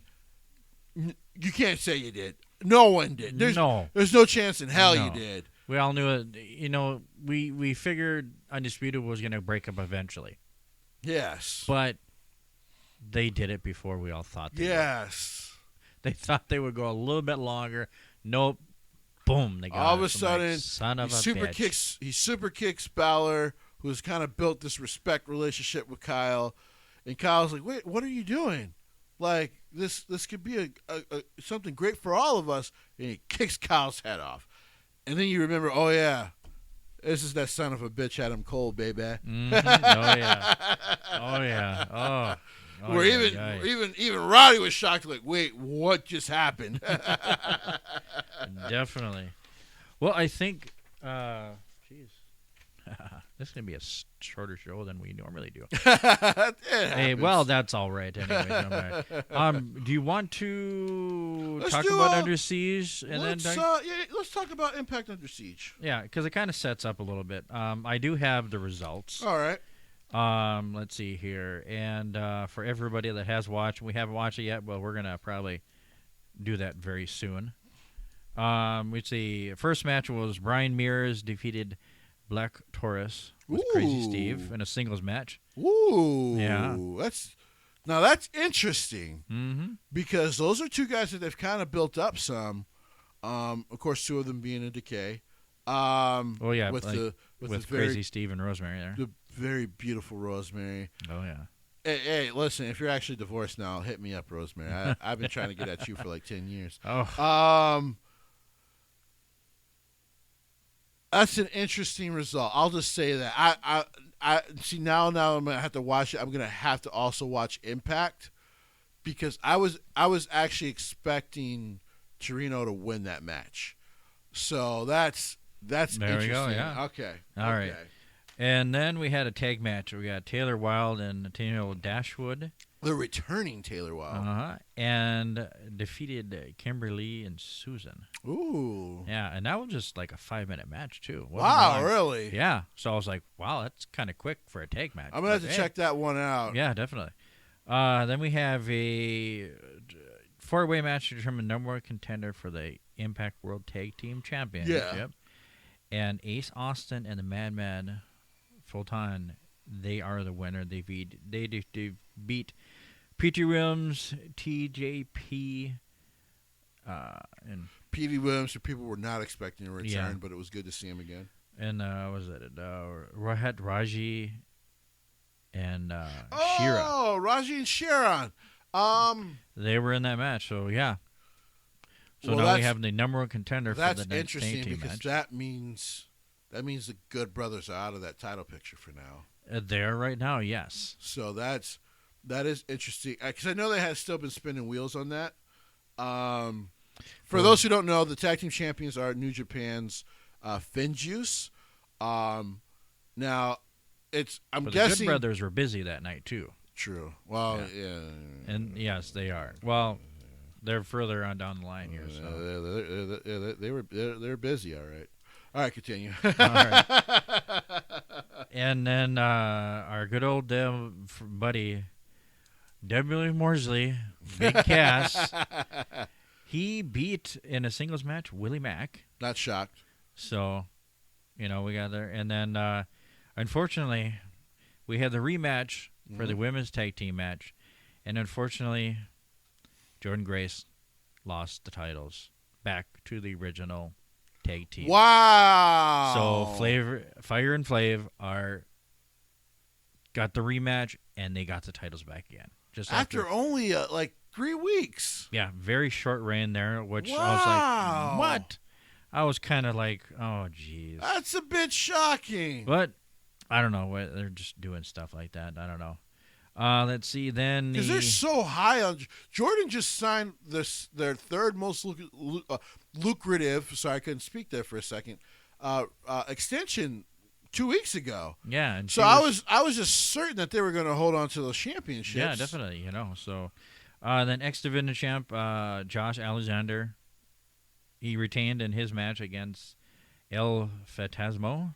Oh, okay. So, you know, there. Then... You know what? I must say before you continue. Yeah.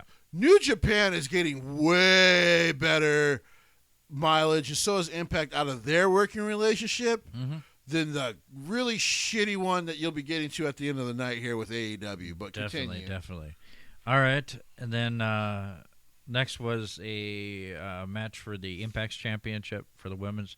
Diana Pizarro did defeat Havoc by submission. Still holding on to the championship there. She has been... So, by the way, a woman we don't talk about enough on here who went to AEW, but leaving WWE not only was the smartest thing as far as humbling probably a little bit experience, but just how much she's grown was Ty Conti. The other one is Deonna Purrazzo. She's done excellent at the Impact there, so... And I think, and now both women, as they're in these companies and they're getting these pushes, understand. Because with Ty, it was just, I think she felt like she deserved more, but didn't understand that she wasn't ready. And because when she first got to AEW, you know, she had to kind of be a little bit of the jobber. And I think that probably humbled her a little bit to understand, like, there's a reason the wrestling industry works this way. And she's been excellent on AEW. I love watching her. Anytime they show that she might have a match on Dynamite, I'm like, oh my God, good. I'm going to get a good women's wrestling match with her because she's so damn good. Of course, she lost Shida, but she should have. I'm like, that is not a woman that probably should have the championship yet, but okay. Oh, yeah. Deonna Purrazzo is another one. I was shocked they allowed her to beat Jordan Grace for that championship.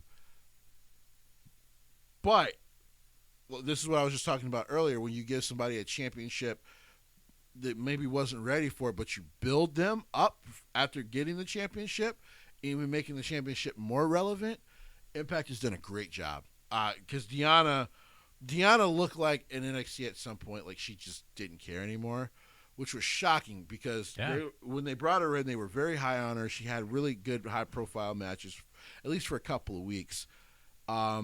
And then just nothing because she kept getting hurt every now and then. And I've always said in WWE, unfortunately, getting hurt it'll hurt you. It definitely does. It'll hurt your status on the card because they will just go to something else that they know and just kind of move on. Yeah. In other companies, they'll try to at least get you back. And it's not like you can't come back in WWE. It's just it's going to take you a minute to rebuild yourself. Yeah. But these two women have done excellent on their own after leaving WWE. But like I said, I think a lot of it was Deonna realizing that it was probably like, listen, there's both sides, but I could have done better as far as what happened with NXT because they aren't known to be like the main roster where they just don't use you. They actually try to get you up there and get you better and better. That's the whole point of NXT. And she's been fantastic. And then as far as Havoc's concerned, if you guys don't watch Impact, watch it just to see Jessica Havoc. She's good. Oh my God, she's good. I enjoy. I've seen quite a few of her indie shows and stuff like that, and some of the matches. Yeah, the woman. It's a lot of fun to watch. The woman gets professional wrestling. Oh, yes. She gets what her character is supposed to be.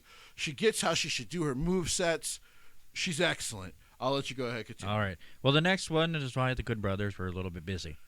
We had Eddie Edwards and Finn Juice, and they beat up and beat the Elite with Kenny and the Good Brothers in a 6-man tag. So I'm glad they took the L. This is the first time Impact has not been hurt by AEW. Then, like, if I'm Scott D'Amore, I don't know how you don't wake up every day.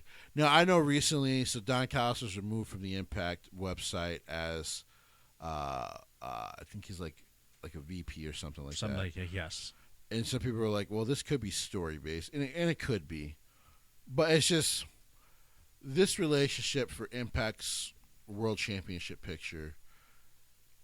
This is the first time since Brock where I've seen a world title picture just be fucking decimated by just one person. Yeah. Like it's one of those things.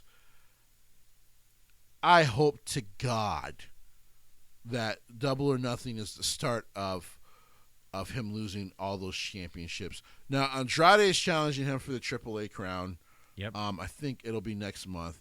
There's been a rumor that AAA and Andrade have actually been talking with AEW, so there could be some angles there. Get those titles off of Kenny. Just get them off. Just get them off. Well, they are in the process of working that because of Impact's next pay-per-view, which... I can't remember which one it is, but it's whatever the next one is coming up. Their big one. I think the middle of next month. I think it is. Yeah, I forget what. I think it's Hard Justice. I could be wrong. Yeah, I'm not sure what it is. I think it might be that one, but that sets up the main event match of the night. It was a 6-way match to determine who's going to go for the Impact Championship. I'm guessing Eddie Edwards. No. All right, I will tell you who was on this. We had Moose, Chris Bay, Chris Sabian, Matt Cordoba, Sammy Callahan, and Trey Miguel. Yeah. Out of 6 men. And That's right. Yes. Moose won. Ooh. So, the number one contender is Moose. For Kenny's title is Moose. Ooh. I knew you would like to hear that. Ooh. I think Scott D'Amore's done with this story. I think Scott D'Amore's done. Because if Moose is going after that championship, Moose is getting that title. Well, it's looking like it's going to stack up that he's going to legitimately lose the Impact title. Yeah. He might legitimately lose the AEW championship. Not legitimately. He's going to lose it. Yeah. But lose it in a 3-way, and he's going to lose that AAA. Like I said, he's definitely losing that AAA championship. Yeah. So he's going to lose 2 legitimate losses, Impact and AAA. AEW is kind of be a fluke because somebody else is going to pin. Thing, yeah. He's not going to be pinned Pac for will the pin championship. Cassidy, or Cassidy will pin Pac probably. Yeah, he didn't get pinned for the championship. Yeah. He's still in the running for that championship. Yeah. That'll keep him relevant in AEW because he needs to be Yeah. because that's his company. So it's like, yeah. Oh God! So I'm gonna definitely have to look this up and watch this because I think most of the time they actually go up on YouTube. So I can watch them. Yeah. So it looks like and a apparently very good card. I'll definitely have to watch the Impact app is actually pretty good. I've been meaning to get it. Apparently it's only like $8 a month, and apparently they run almost like WWE used to run the network. And that is, even if you don't catch it live, you can catch it immediately after. Yeah. Because it's all just recorded right then and there. So they did good. Oh, thank you for that good news. Yes. Oh, that's going to be so fun to watch him lose the Moose. Holy crap. And yeah, I think it is Hard Justice, I believe. I think it's Hard Justice, yeah. Because that'll be the middle of next month. And that'll be the next one. And then, well, before we get into the main pay-per-view, which is going on tonight. Backlash is tonight. WrestleMania Backlash. WWE, right. Sometimes I do hate you. And some little day in history, and it's like this day, nothing really exciting. Okay. Got some good birthdays. Okay. One I'll start out with, unfortunately, he's not with us, but... Liberace, it was his birthday today. He was on. If I figured it right, he would have been like 102. Yeah, he would have been old now. He would have been real old, but he was at the first WrestleMania and special timekeeper and everything like that. So there was one birthday set on there, It was incorrect. Oh. They said that Alex Wright. Oh. It was his birthday. And there were people wishing him a happy birthday on Twitter today. It was incorrect. Oh. I do this. I check to see, and then I go to Wikipedia to double check. Yeah. And everything, and I went double check. No, his birthday's tomorrow. Ah. He was born in 1975. He'll be 46, same age as me. Okay. So it's a day early, but yeah. Happy birthday. Happy birthday. He started wrestling when he was 16. Yeah. Trained by his dad. Great. Then, all right. I believe, by the way, people, you can actually find clips of Alex. I know because he works for WWE right now. I believe they're planning on releasing some more of his old school clips on his actual birthday. Yeah, because I saw a lot of like "Happy Birthday" to Alex Wright on Twitter this morning. I'm like, I didn't think it was. I thought his birthday was next week. I thought it was next week. So I'm like, tomorrow. It's yeah. Monday. It's Monday. That's when his really birthday is. But today there are a couple other ones that are great. We have our lovely gentleman from Nigerian American-born professional wrestler, one half of the Raw Tag Team Champion, Omos. It is birthday today. He was born in May 1994. Shut up. Yeah, that was like the year after I graduated high school. Yeah. He's 27? 26? Yeah, he's young. He's big. Great. Oh, it was awesome. It's great. I give up. Yeah. I was hoping he was like 35. I know. He's a little bit younger. And then, and I'm proud to say that me and Zach have met this Nesbray. That's his birthday. Okay. As some people know him as Charles Wright. A lot of us know him as the Godfather. Yes. And I am proud to say his birthday, 60. And I'm proud to say that I got to meet him. The first wrestling show me and Zach went to go see up here. Awesome. We got to meet him. I got autograph signed with him. Yeah. Got to talk to him, BS and, tell him, hey, as my sign, as some people know, I made a sign that said, I just got a divorce. I want to ride on the Ho train. He saw that sign, was going, oh, my God, he laughed. He goes, is that true? I said, literally, I just signed the papers, and they got finalized 2 weeks ago. He goes, let me sign that. Can I? Yes, he signed everything. I still have it. When I get the studio in my house, it's going to go on the wall in a frame. Oh, it's and amazing. I have a picture with him, me and Zach with a picture with him. I've been told guy. he's such a sweetheart of a man to talk to. He was. He didn't have to sign that form, but he said, dude, can I sign that? Yes. He loved it. He was like, I can't believe that's I'm like, truly, this is what really happened. It's as honest to God, but yes. Happy birthday, Godfather. Happy birthday, Godfather. Yeah, because, I've met him. I've met D'Lo, Ron Simmons. Man, if we could meet Mark Henry, all we got to do is meet Dwayne. We've met the Nation of Domination. And it is pretty good. I mean, I've been an honorary member of the Nation of Domination. I've met almost all of them. And yes, hopefully, and it's on. Somehow we'll just have to make it to L.A. for some sort of show, and we'll probably if we do. But talking about, that show with, shows coming back. Yeah. MAW, Midwest All-Star Wrestling, their next show, August 15th, Sunday night. Mark Henry is going to be there. Eric Ronan, Eric Redbeard. Yes. That's what he's called. He is going to be there. Hopefully. And then, of course, we'll be there. We got to shout out our friends, Eric Nort and a couple of the guys from DPW. They should have finalizations and announcements this week about their shows coming up. Talking about, very, very soon. Already talking to Eric saying, hey, we got to get you back on the show to talk about this stuff that you're talking about DPW because it's coming up soon. It's coming up soon. So hopefully August 15th. I got a bug zap. That championship's so beautiful. I've actually been looking into maybe going to wrestling school. I would wrestle for Eric for 10 years. That championship is beautiful. I'd wrestle for 10 minutes just to get my ass kicked. Because I would get my ass kicked. Oh, I couldn't handle holding that belt. That belt's too damn heavy. I loved it. I'm like, oh, man, this is just inspiring stuff here. We'll see. I mean, hopefully soon they'll be up.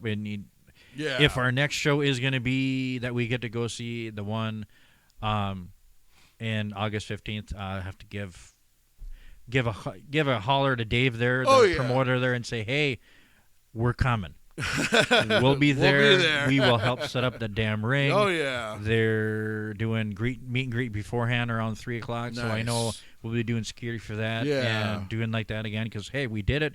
We know how to do it. And that really helps them out a lot. Yeah. So hopefully, and if you're anywhere near in Minnesota, Wisconsin, go on Facebook, check it out.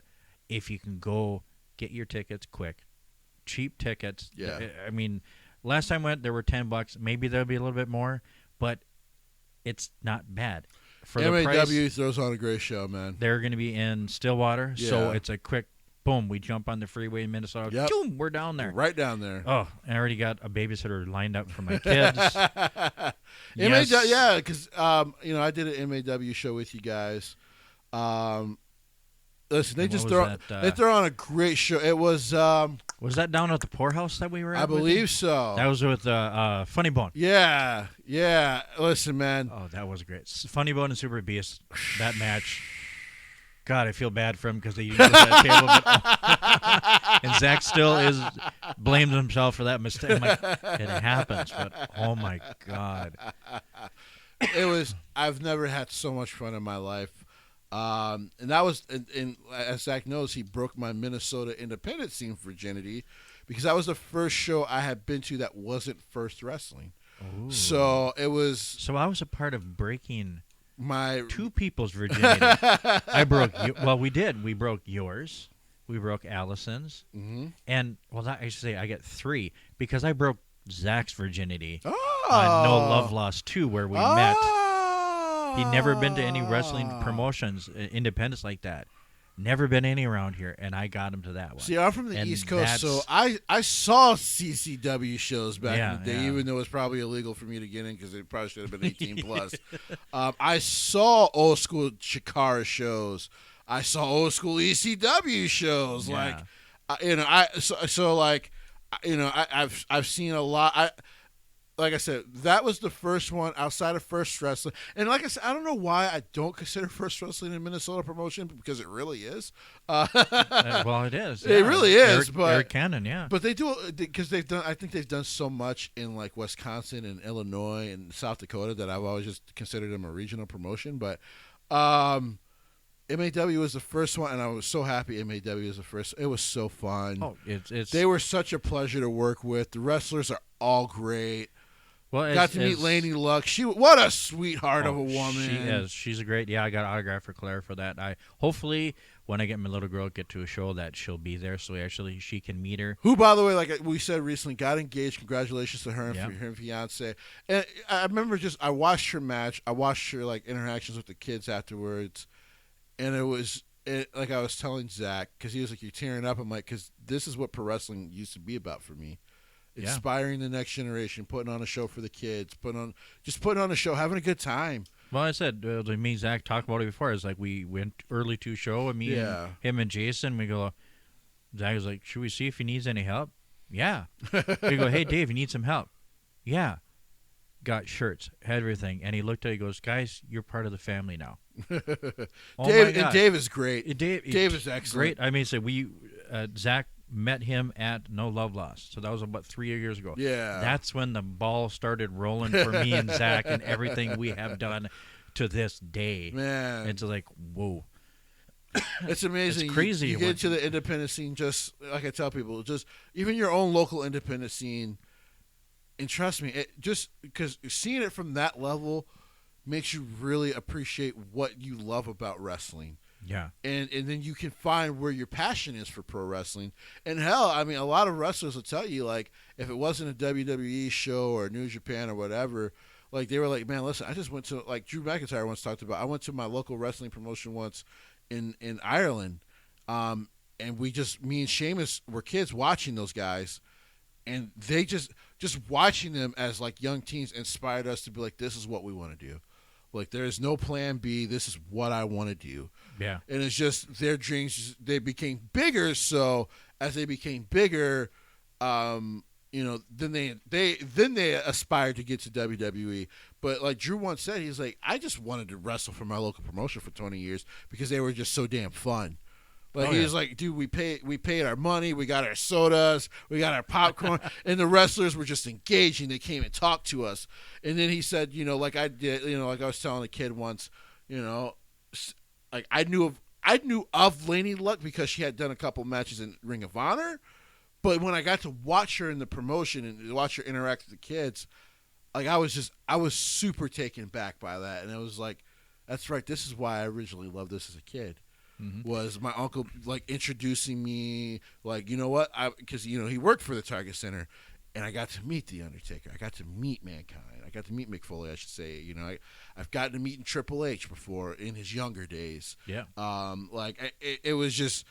It invigorates your love because these are good people, and then you realize like they're going on out there and they're putting all of it on the line to entertain you, and just of course they're getting paid big money by WWE, but to see your face so happy to see them and thanking them, like they genuinely appreciate that, and it's a big community of love, man. Yeah. I don't know if I'll ever feel that way if I go to an AEW show. We'll see if I ever go. Yeah. But well, I just know that show. I mean, you got to be in the audience and watch that. And then, well, we were working. Kind of, I was working. I was a spectator. But then you go, hey, you're gonna like. I was watching Super Beast and Funny Bones Table.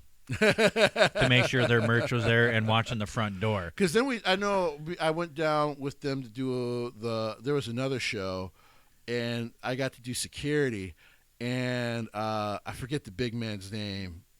He's one of their tag team champions for MAW, and they were doing a hardcore match, and I kind of a little bit got in the way of it, and he almost did an angle where he was going to beat me up. So they finished the match. He was like, "Yeah, man, I was actually going to hit you with the steel chair because at first you were kind of in the way."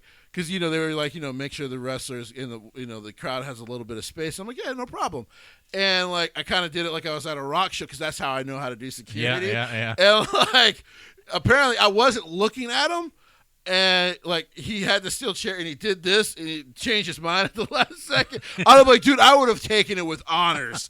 Like I would have taken that chair shot and sold the hell out of it for a year. Yeah, I can't remember which show we went to. Yeah, somewhere in Wisconsin. I don't remember who the champion, but yeah, I mean. Oh, it's great. It's great. I mean, but yeah, hopefully we'll get to that show. We got to bug Zach. I know if I get that bug into man, him, listen, man. I would love to find a way for us to talk to Mark Henry. Sunday, it's always my day off. So if we can get to we get to be able to talk to Mark and doing the meet and greet. We're able to do that. Yeah. So I said I was in meet and greet. I was able to say hi to Sergeant Slaughter. And which is awesome. I got to say hi to the Hacksaw Jim Duggan. Got a picture with him. Got an autograph picture from my son for that. So, yeah, we'll work on it. But to end this up, is my cat Crane here? Yeah. Oh, she's just being herself. Got Backlash tonight. It is Backlash. Got Backlash tonight. WrestleMania Backlash. And so far, the matches are still the same. Yeah. They haven't changed anything. SmackDown added some matches, but they added them for SmackDown next week. So yes. I don't believe they added any new card. Actually, hold on. Because I know the Fatal 4-Way Intercontinental Championship match is on SmackDown next week. Yes, that's going to be on Friday. That's going to be on Friday. They have not added anything else. Okay. So we do have a full updated card right now. We do have full updated card. Okay. So unless they add something to the pre-show, which is a possibility. Which is always a possibility. And they haven't said anything. Yeah. So, and as they say, and I'll say in the bottom, and they pay homage to us, card. Subject to pay. Gotta love that. I'm glad that they're listening to the show now. Yeah, something like that. We got the bottom one. It was just announced on Monday. Damian Priest against The Miz in a lumberjack match. I just want this feud to be over. I do. It's good for Damian. Well, the problem is Damian is constantly wanting the feud. Yeah. So it's we used to make the joke about. In the wrestling blogs and stuff about the Baron Corbin mid-card vortex where it was just like if you got caught up in it, it felt like you never got out of it. Right now, it feels like there's a Miz mid-card vortex. Oh yes. Now they started some kind of dissension stuff between him and John Morrison. I hope that Damian gets his final win and he can move on. Yes, because hopefully. it's time. It is definitely. All right, and then the rest of the matches are all title matches, which is very interesting. Yes. So we have Dirty Dogs going against Ray and Dominic. I actually think Ray and Dominic are actually going to win this. So they won't be the first father and son to be tag team champions. It has happened before. Oh. Not in WWE. It has happened in wrestling. Who's the other one? I know WWE. Anytime WWE always promotes it as it's the first, I'm like, it's not. But I don't know. This will be the first in WWE history. Okay. The old Rock and Roll Express, they're still going. Yeah. Okay, one of them, I can't remember which one of them. He won the title tag team championship with his son. dad. His son. Okay. Yeah, he just the blonde hair. I can't remember his name. I very much apologize for that. I forget their names. They've been going on so long, I forget. But I know. Yeah. He just did that with his son. So okay. And as I was looking at that, going, they actually need to do it, and I'm like, yeah, they're going to do it. And they which is all right. To be honest, who cares? If they're the Usos look like they're going to get those titles back at some point soon. Yeah, most likely they're Ray Dominic. They're going to have them. Yeah. Hey, we have them. Gonna defend them a couple times and then lose. Something like that. Yep. All right. Then we have the women's for Raw: Rhea Ripley, Asuka, and Charlotte Flair. I know there's a fear that Charlotte is going to win this. I believe the person that Alexa Bliss is going after is Charlotte Flair. Yeah. And so I think there will be some spooky shenanigans, some voodoo shenanigans. There was a report recently. It's not been completely confirmed, but I almost want to take it as fact that we probably won't see Bray Wyatt again until SummerSlam. He wanted to take some time off because he had been dealing with some mental health stuff. That there's a chance that he was still grieving after Brody Lee's death. People don't realize that they were very, very, very, very, very close. Yeah. He was probably closer to Brody than he is with his actual brother. And so Bray's going to be taking some time off, so we won't be seeing Bray Wyatt or The Fiend probably until a little closer to August. So without that in Alexa's path, she is free to do whatever the hell she wants. There was this weird voodoo thing that she did on Raw where she messed with like Shayna's legs or something, or the doll did, or something like that. Something like that, yes. But to me, it was clear because while they kept doing like, who was she talking about when she said like, we've been watching you, but she wouldn't say the name. It was clear that they kept putting the damn camera on Charlotte. It's clearly Charlotte. Yeah. So, which is fine. Don't give Charlotte the damn title. No. Again, especially if Becky's coming back. Wait for Becky to come back and then do it so Becky can beat her, and then Charlotte can take another break. I don't care. Well, I think they could do it. I mean, honestly, Charlotte could get pinned on this. No, it's going to be Asuka. It probably is going to be Asuka. Charlotte could get pinned, which is depressing. And the reason why I say could be, it would be kind of nice for Charlotte to get pinned by Rhea, is to kind of Rhea can get that win back. But maybe they can do it at a different time too. I mean, they could build it up where she could have the title and Charlotte could go after it at WrestleMania.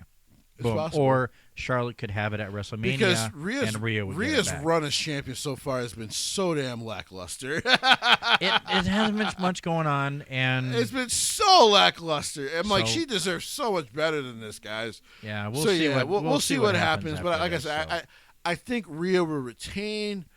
Asuka will take the pin because I think it'll be some weird thing where like Charlotte will hit. I forget the name of that one move where they're on the ground. She kind of hits a rolling cutter.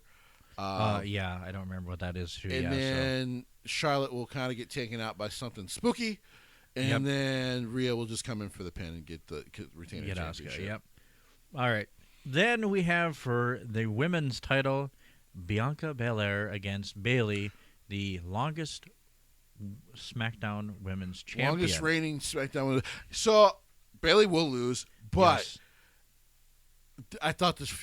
I'm looking forward to this match. This will be a great match. This is going to be an excellent match. It'll be a great, yes. It's going to be an excellent match, but they could have built this a little better than what they did. Yeah, because they kind of, you could put it as long term because they had something. They had match something earlier before, and then boom, she went into WrestleMania mode. Yeah, and then it popped out and said, "Hey, because they basically up through WrestleMania gave Bayley not a lot of anything. So No. like, if she had been like continuing to dominate, they would have gave her like a pre-show WrestleMania feud or whatever. Just fill some time for her to just beat somebody up, and then had this feud. People would have been really looking forward to it. Like, okay, we're going back for the rubber match here because they're already tied 1-1. yeah, So yeah, but it's going to be an excellent match. I do, in my heart of hearts, 100% believe it will be Bianca retaining. The question is, though, does Sasha come back? Sasha's taking a little bit of a break. yeah, Deservedly so. oh yeah, And does Sasha come back to do this run to Money in the Bank? Or do they go in the direction of, now that, Shayna and Nia lost the championship, maybe do they do a Nia Jax feud? Because that's, Nia Jax for me, I would be a good filler feud for a couple months. was she signed on Raw or SmackDown? I gotta say, we'd have to look that up. I think technically she's technically a Raw. So yes, but this is usually the time of year where they change stuff anyway. they sometimes do. Yes, I think they'll actually do a shakeup here pretty soon. oh yeah, They probably should because Drew versus Bobby is starting to get a bit stale. Like, so they're gonna have to figure something out. But yeah. It's going to be an excellent match either way. oh yeah, that'll be amazing. All right, so and then I'm not sure who's going to be main event, but it might be the triple threat. But we'll do that. The triple threat for the Raw, for the WWE Championship, Bobby, Drew, and Braun. It'll be Bobby. Yep. I think it'll be Bobby. It's funny because I don't even think Braun's going to take the pin or the loss. I think it'll be Drew. Oh, you really think so? I think so. Ah. I actually think they're going to spin Drew out of the championship picture for a couple of months, which is going to be smart to do, because you still need him to be your top like baby face. Yes, you definitely have to be. Because Yeah. Braun is a baby face. He's a fun baby face, but he's Braun. Yes. That's the best thing I can say. Oh yeah. And I actually wouldn't mind seeing Bobby and Braun do a feud for a couple of months over the championship. Yeah, that could work. Yeah. And hell, if they wanted to, they can have them trade the title back and forth for at least a month, where Braun will win it and then he loses it like pay-per-view after, because Braun is a short reign champion. If you did it to Kane and it never hurt Kane's like Hall of Fame career, it shouldn't hurt Braun if you do it right. No, that's definitely true. That's definitely true. Because yeah, they could have a big SummerSlam's coming up. They're going to have a big for the WWE champ. They're going to have a huge match for SummerSlam. So, and then the final match, which it's probably going to go one way, and I wish it would go another. Roman Reigns defending his Universal Championship against Cesaro. So here's why I think this will be the main event.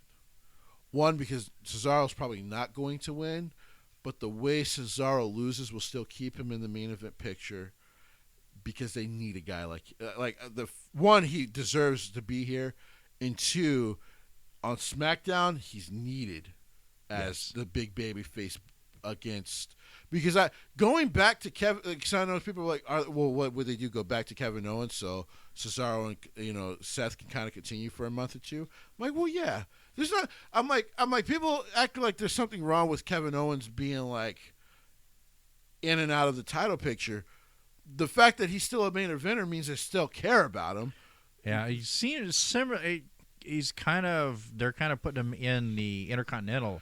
And I think right the now only reason they're doing that is because they needed another really big name there, because there is a want for Big E to move up right now, but smartly they're not doing it yet. And this is probably mostly Paul Heyman.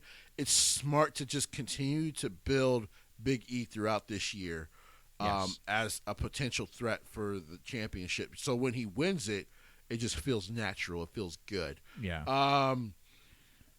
But Kevin can go back up to that picture for a short time, and it doesn't matter. They could spin off into the Jimmy stuff with Roman Reigns.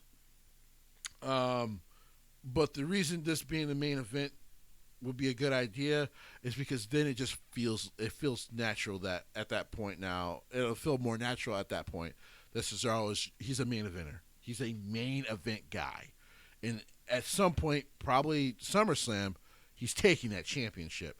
Just not yet. And I want it to be Cesaro too, everyone. I do. Oh, because he deserves it. He deserves it. But Roman will probably retain. Story-wise, it's probably the right decision. And I know there's actually been some talk of maybe, if they wanted to, Cesaro wins by DQ, and they have a triple threat with him, Seth, and Roman kind of build up to SummerSlam, which I'm good with. Yeah. If they kind of tweak Seth's character a little more. Because there's an interesting dynamic right now with Roman and Seth in the sense that they're both heels. And yeah, Seth's not going for the championship right now, but he's already kind of told Roman at some point, I could want it back.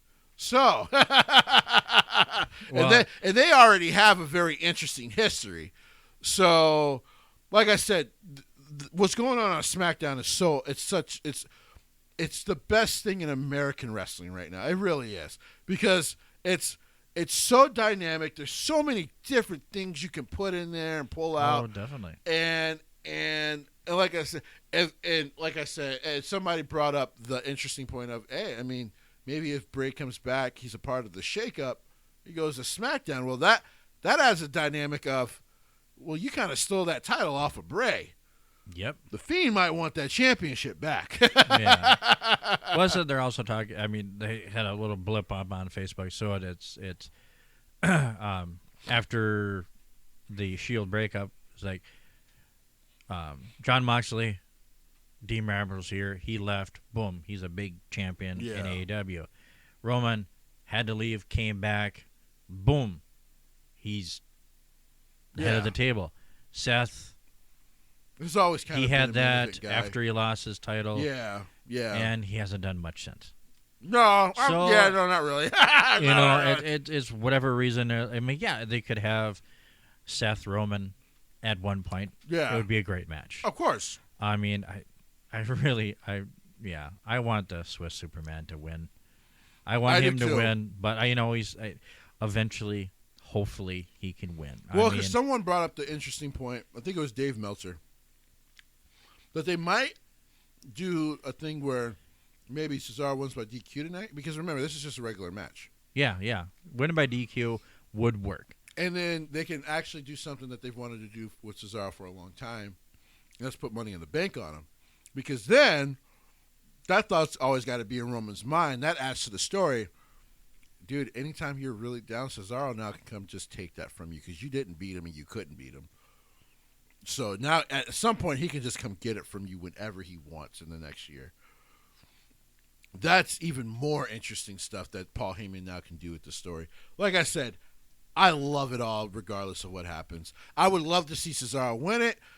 My gut is telling me it won't be tonight. Still gonna be ahead of the table, and I hope they show Jimmy with his new shirt. I ain't nobody's bitch. I ain't no bitch. Ain't nobody's bitch. And WWE has put that and licensed it, so you actually can buy that shirt. Yes, you can. Oh, I'm so tempted. Oh God, that'd be so much fun. Oh.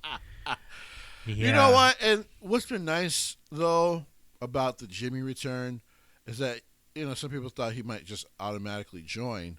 It's like, no, remember, Jimmy was basically Roman's victim for Jay to finally break and just join him. Like, so, while, because Jimmy was injured. And Roman beating him up like that almost looked like Roman was trying to take him out. So for Jimmy, he's like, bro, you might be my cousin, but I don't trust you. Why would I just, like, I've been watching this. Like, you just been basically telling my brother what to do. Like, that's never how this has worked.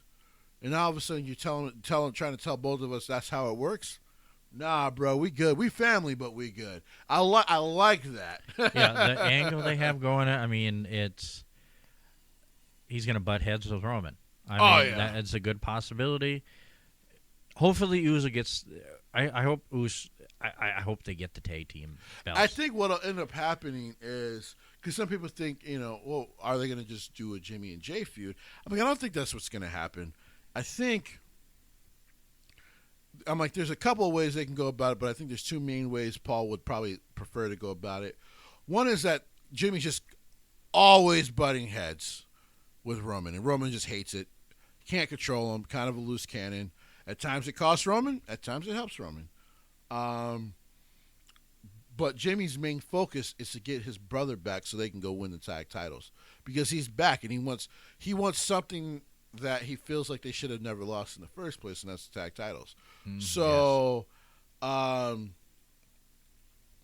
that also can kind of go into the bloodline story that everyone wants to finally see, and hoping to even see more now that they have this, like, this relationship that they're trying to build with MLW. So, like I said, lot of interesting storylines, and this is why SmackDown is their best show. and if they start tagging again, them and the Street Profits. Oh my God! Like I've been telling people, like, I think you want them to tag again, because think about it, them and the Street Profits, Gable and Otis. Otis is actually finally fit into this role. Like, so the SmackDown tag division is getting really good.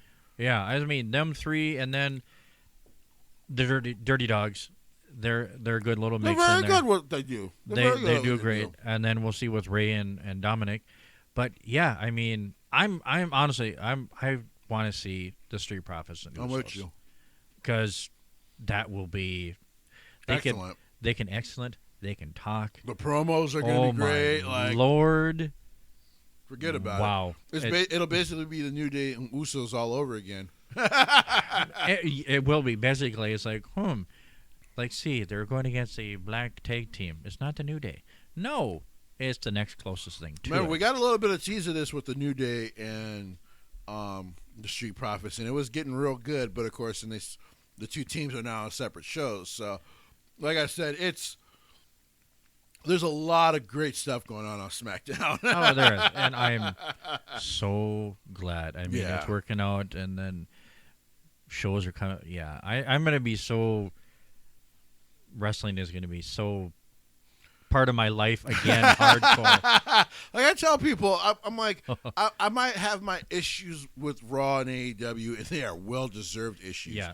But wrestling is in a great spot overall.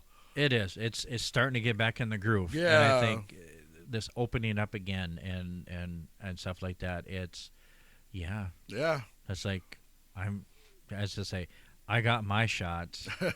I'm ready to go to a show. I believe my first one is this week. I got to call my doctor tomorrow. And I don't care, if I go to a show, say, hey, you got to wear a mask. Sure.